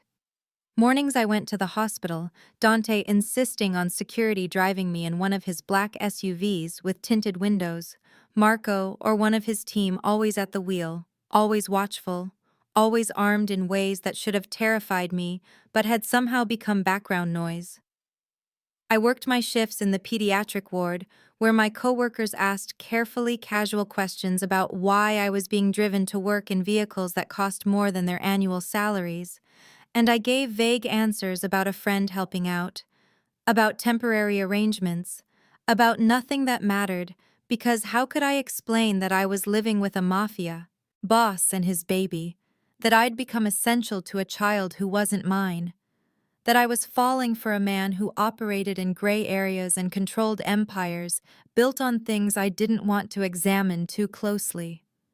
Afternoons and evenings belonged to Luca, to feedings and playtime, and the exhausting joy of watching a baby discover his world, his trauma slowly healing as he learned to feel safe again, his smiles coming more easily, his laughter bubbling up when I made faces or played peekaboo, his little personality emerging as the fear receded.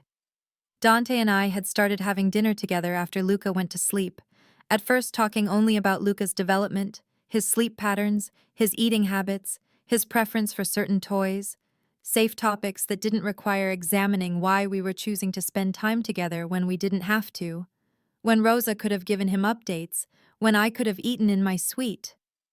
But the conversations had evolved, deepening in ways that felt inevitable. Dante telling me about Gabriella with a grief that had softened from sharp agony to dull ache, about how they'd met at a charity gala where she'd been representing her family's foundation and he'd been there for business networking, about how she'd seen past his reputation to the man underneath, about how loving her had made him want to be better, do better, build something legitimate that his son could be proud of. I learned about his complicated relationship with his father's legacy, the empire he'd inherited at 22 when his father died, the expectations and traditions and violent history that came with the Salvatore name, his struggle to modernize and legitimize while still maintaining the power and respect that kept his family safe. He told me about his guilt over bringing Luca into his world, about wondering if Gabriella would still be alive if she'd never met him, about the crushing responsibility of being a father when your life involved threats and violence and moral compromises that kept you awake at night questioning your own soul. I told him about nursing school, about the patients I couldn't save no matter how hard I tried, about the moral injury of working in a system that valued profit over care, about Tyler's struggles with medical school and imposter syndrome, about my grandmother's final days, and how I'd held her hand while she died, grateful to be there but devastated by the loss. We talked about loss and love, and the impossible choices we made trying to protect the people who mattered. And somewhere in those conversations I stopped seeing him as dangerous and started seeing him as just human, flawed, and trying, doing his best in circumstances that allowed no perfect answers. One evening in the middle of week 3, we were having dinner in his dining room, an absurdly formal space that we'd made informal by pushing aside the elaborate centerpiece and sitting at one end of the long table, close enough to talk without shouting across expensive wood, when Marco appeared in the doorway with an expression that made my stomach clench with immediate anxiety. "Boss," Marco said, his voice tight, "we found her. Bianca, she's back in the country, hiding in a motel on the outskirts. Police want to bring her in for child endangerment, but I thought you'd want to know first." Dante's entire body went still, that predatory stillness I'd seen in him that first morning at my apartment, the stillness of someone who'd learned to control every reaction, every tell, every hint of emotion that might give opponents an advantage. "Where?" he asked, his voice flat and cold, and Marco rattled off an address I didn't recognize, somewhere far from the city center. The kind of place people went when they didn't want to be found. "I'm going to talk to her," Dante announced, standing up from the table. His dinner forgotten. "Marco triple security here. No one in or out except approved personnel. I want armed guards on every entrance. I want surveillance on every camera.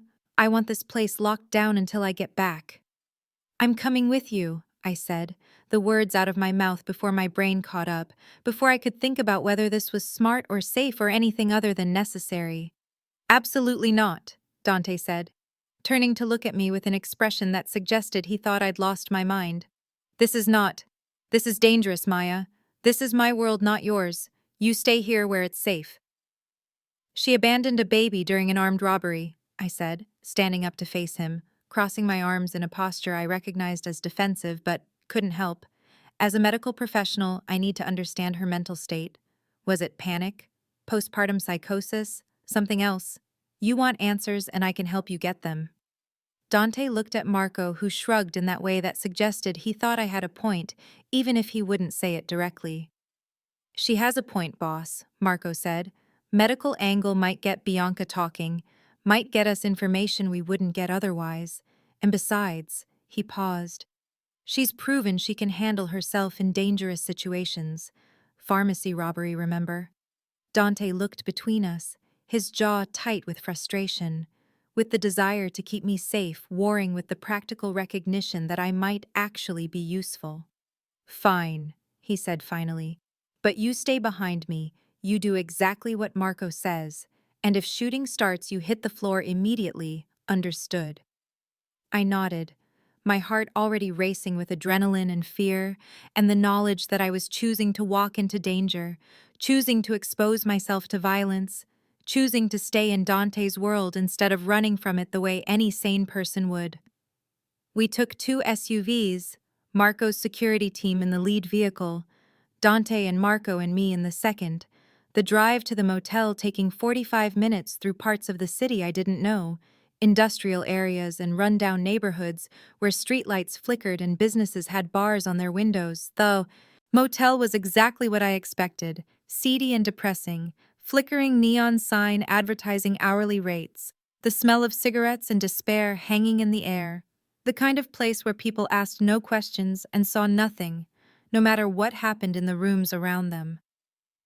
Marco's team surrounded the building with military precision, taking positions that covered all exits, all windows, all possible escape routes, their movements coordinated and efficient in ways that suggested extensive training and experience.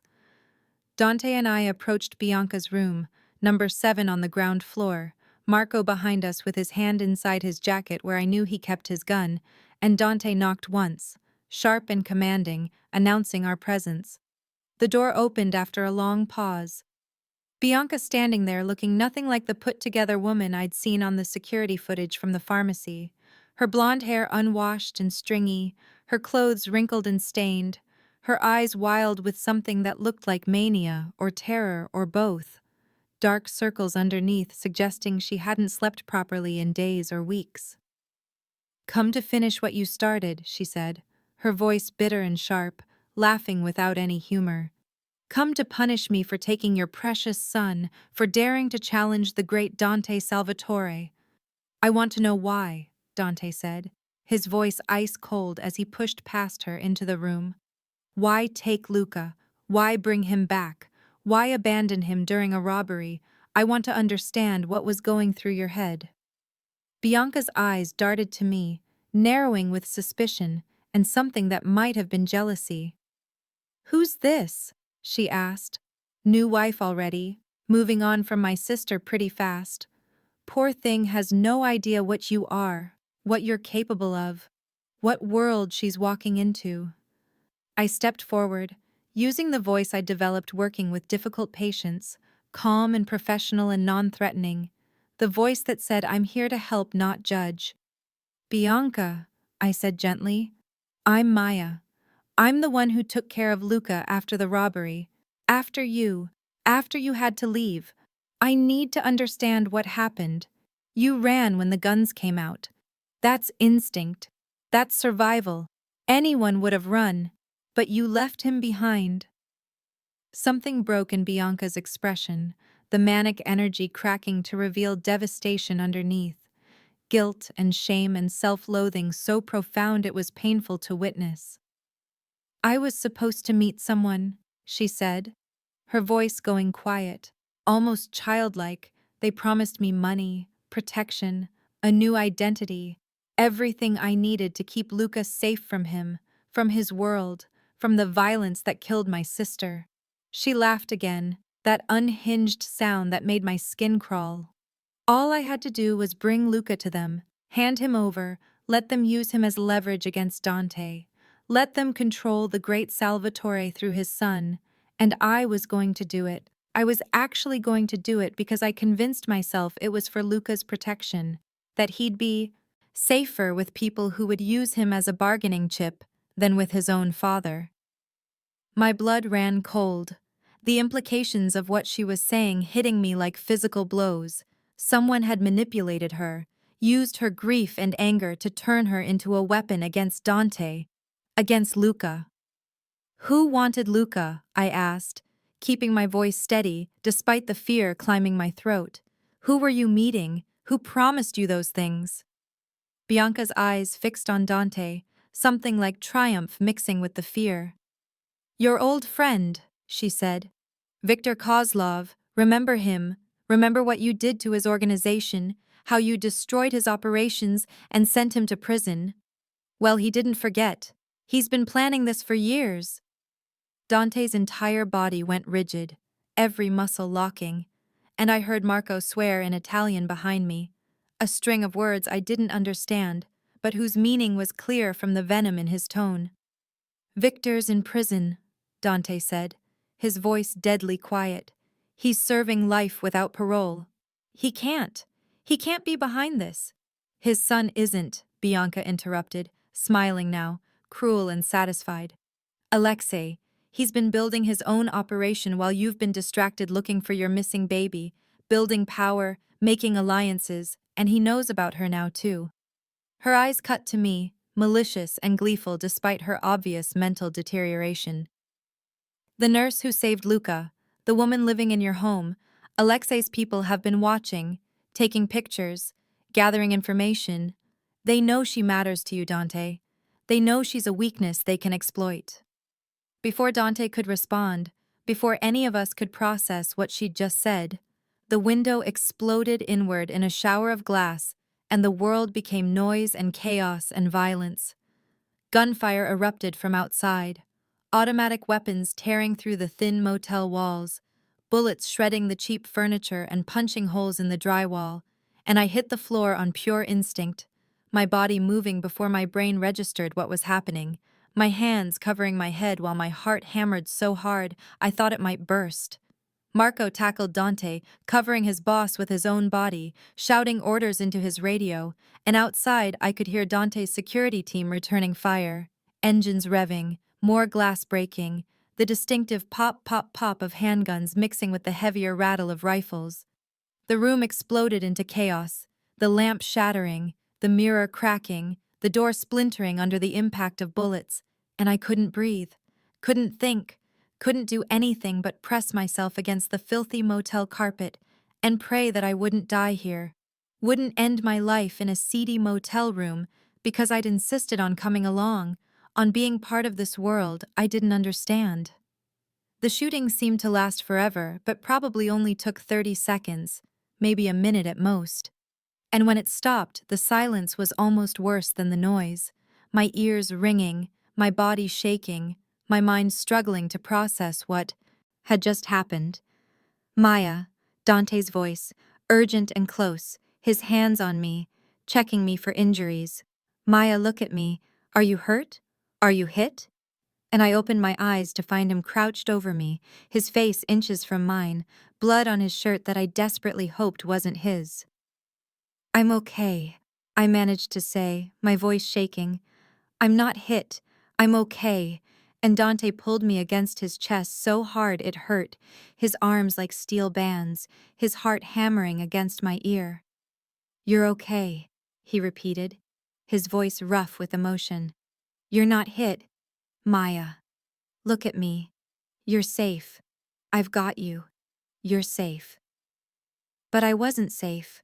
None of us were safe, and I knew it with a certainty that made my stomach churn with nausea and fear.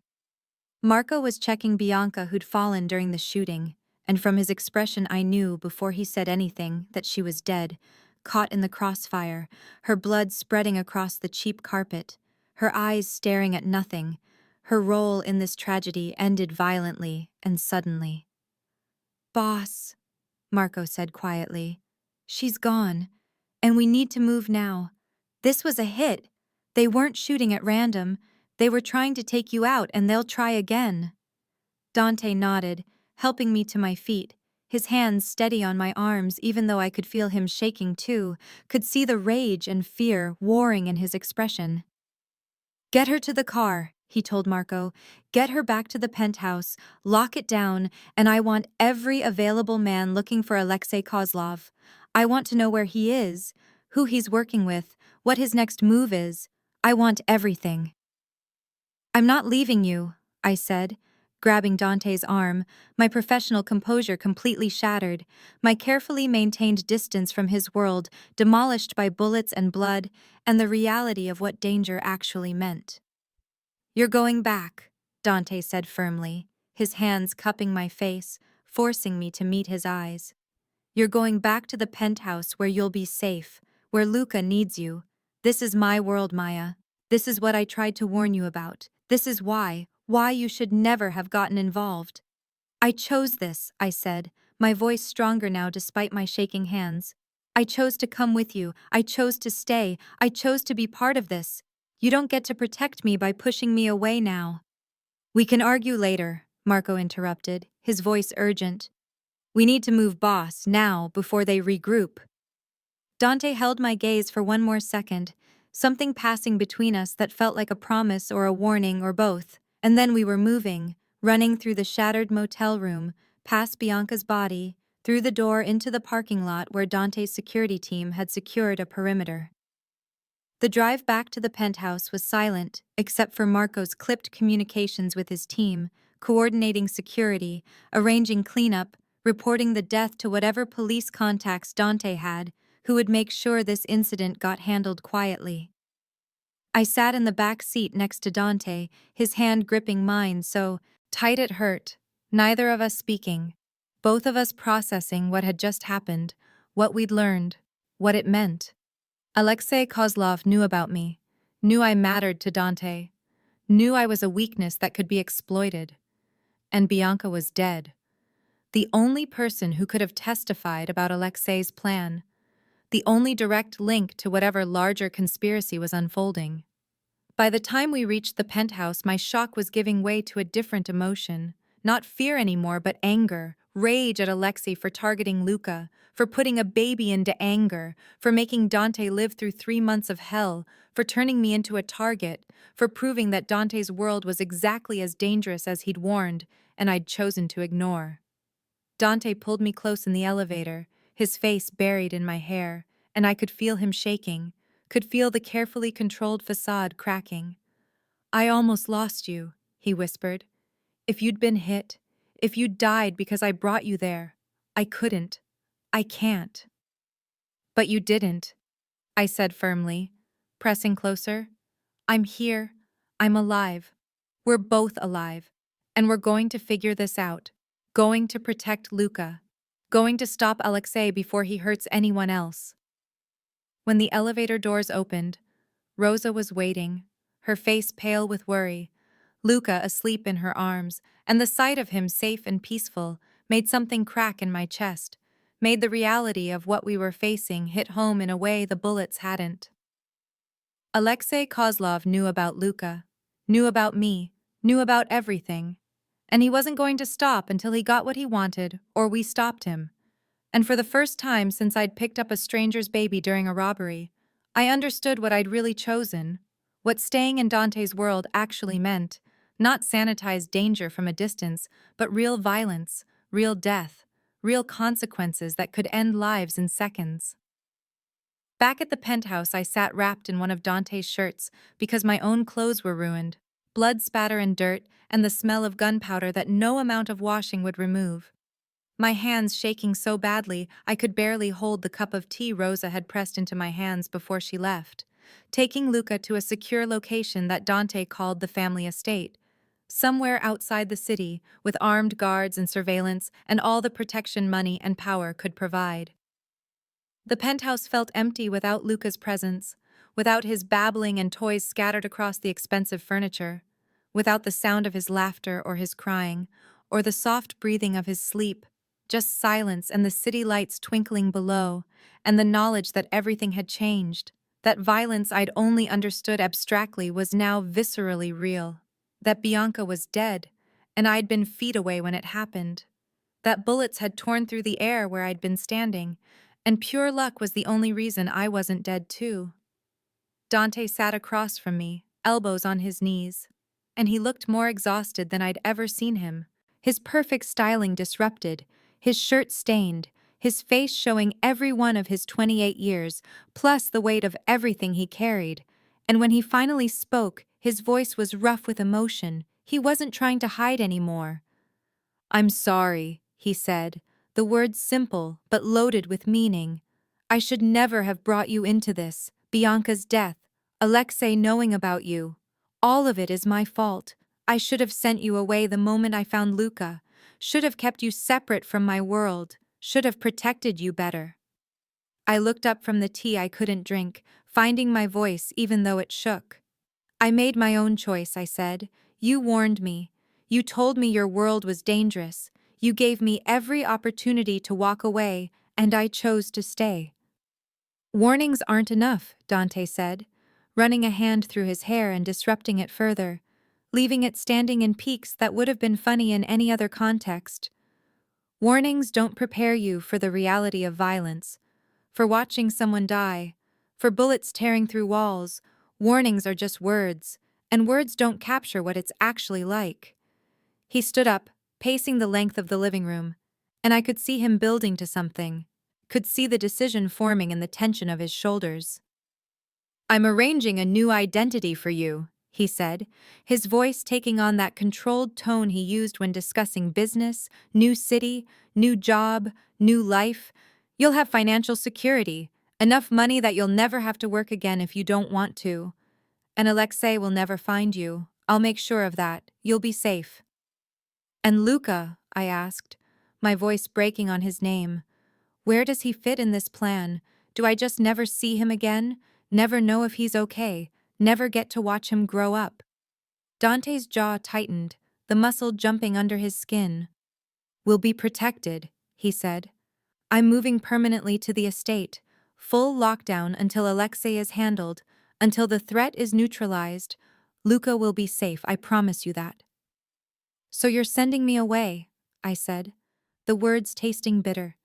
"You're just deciding for me that I leave, that I disappear, that I start over somewhere else, like these 3 weeks never happened." "I'm setting you free," Dante said, turning to face me. And I saw real pain in his eyes, raw and unguarded. "You got caught in my world by accident, Maya. One act of kindness during a robbery, and now you've been shot at. Now you're a target. This isn't your life. This should never have been your life." I set down the tea with deliberate care, my hands steadier now, anger burning through the shock and fear. "Do I get a say in this?" I asked. "Or have you already made all the decisions, already arranged everything, already decided what's best for me without bothering to ask what I want?" "There's nothing to say," Dante replied, his voice hard. "It's already arranged. The new identity is being created. The money is being transferred. By this time next week you'll be someone else, somewhere else, and this will all be behind you." "I love him," The words exploded from me, loud and fierce and undeniable. I love Luca, these 3 weeks watching him grow, helping him heal from the trauma of being abandoned, watching him smile, hearing him laugh, soothing him when he cries. I love that baby like he's my own. I stood up, pacing now too, the energy in my body demanding movement. And you want me to just disappear, I continued, my voice rising. Start over. Pretend I never held him, never soothed his nightmares, never sang him to sleep, never became part of his life. You want me to just walk away like he means nothing to me. What's the alternative, Maya? Dante said, his control cracking, his own voice rising to match mine.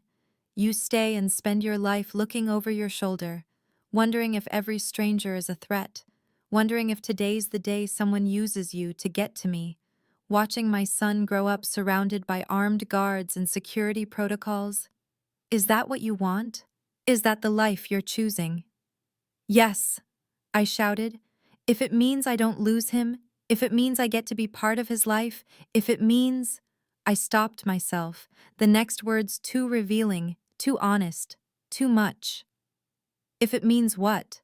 Dante asked, stepping closer, something desperate in his eyes, not threatening, but hungry. If it means what, Maya? Finish the sentence. My breath caught, my heart hammering, the truth sitting on my tongue demanding to be spoken. If it means I don't lose you either, I whispered, the confession hanging in the air between us, heavy and irrevocable. Dante closed the remaining distance in one stride, his hands coming up to frame my face, his gray-green eyes intense on mine. Maya, he said, his voice rough. I can't promise you safety. I can't promise you normal. My world is violence and danger and impossible choices. People die, enemies come out of nowhere, threats never really go away. Is that what you want? Is that really what you're choosing? I know, I whispered, my hands coming up to rest on his chest, feeling his heart hammering under my palms. I know what I'm choosing. I'm not naive. Alexei won't stop until I make him, Dante continued, his thumb tracing my cheekbone with a gentleness that contrasted with the violence we'd just survived. And even then, there will be others. There are always others. People who want what I have. People who want to hurt me. People who will see you as a weakness to exploit. I know, I repeated, holding his gaze.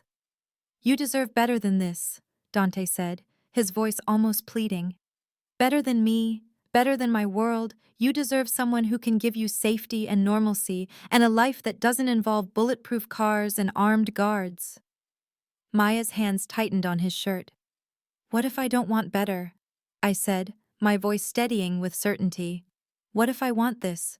Want you? Want Luca? Want to build something real despite the danger? What if I'm choosing this with my eyes wide open? I've spent my whole life playing. It's safe, Dante, I continued, working double shifts, avoiding risk, keeping my head down, never taking chances, never reaching for anything that might hurt me, and then I held a baby during a robbery, and my entire world changed. I found you, I found Luca, I found a reason to be brave, a reason to want more than just surviving. You've always been brave, Dante said softly, his forehead coming to rest against mine, standing up to armed robbers, protecting my son, coming with me to confront Bianca, demanding to be part of this when you could have walked away. That's not new, Maya. That's who you are. Then let me be brave enough for this too, I said, pressing closer, eliminating the space between us. Let me choose you. Choose this life. Choose to fight alongside you instead of running away. Let me have a say in my own future instead of you deciding what's best for me. Dante searched my face, looking for doubt, for hesitation, for any sign that I didn't understand what I was choosing, and I met his gaze steadily, letting him see the certainty there, the determination, the love I felt for him and Luca that had grown from that first night into something that felt permanent and essential. If you stay, Dante said slowly, if you truly choose this, then you need to understand what it means. You become mine, under my protection, part of my life, part of my family, and I don't share, Maya. I don't do halfway. If you're in, then you're all in. No holding back, No exit strategy. No leaving when things get hard. Good, I breathed, my hand sliding up to his neck. Neither do I. I don't want halfway. I want all of it. All of you. All of this life we're building. I want to be Luca's mother in every way that matters. I want to be your partner. I want to fight beside you instead of being protected from everything. I want this. Dante kissed me then, and it wasn't gentle or tentative. It was claiming, possessive, a promise and a warning wrapped together. His hands in my hair, his body pressed against mine, kissing me like he'd been wanting to for weeks but holding back. And I kissed him back with everything I had, all the fear and relief and love and desire that had been building since that first morning when he'd appeared at my door looking for his son. When we broke apart, we were both breathing hard, both shaking, and he rested his forehead against mine, his hands still tangled in my hair. "We do this right," he said, his voice rough. "You stay at the estate with Luca during the lockdown. I handle Alexei and his organization. I neutralize the threat, and when it's safe, when I can promise you some measure of security. We're a family," I finished. "The three of us, not separate, not you protecting us from a distance, but together. All of us together."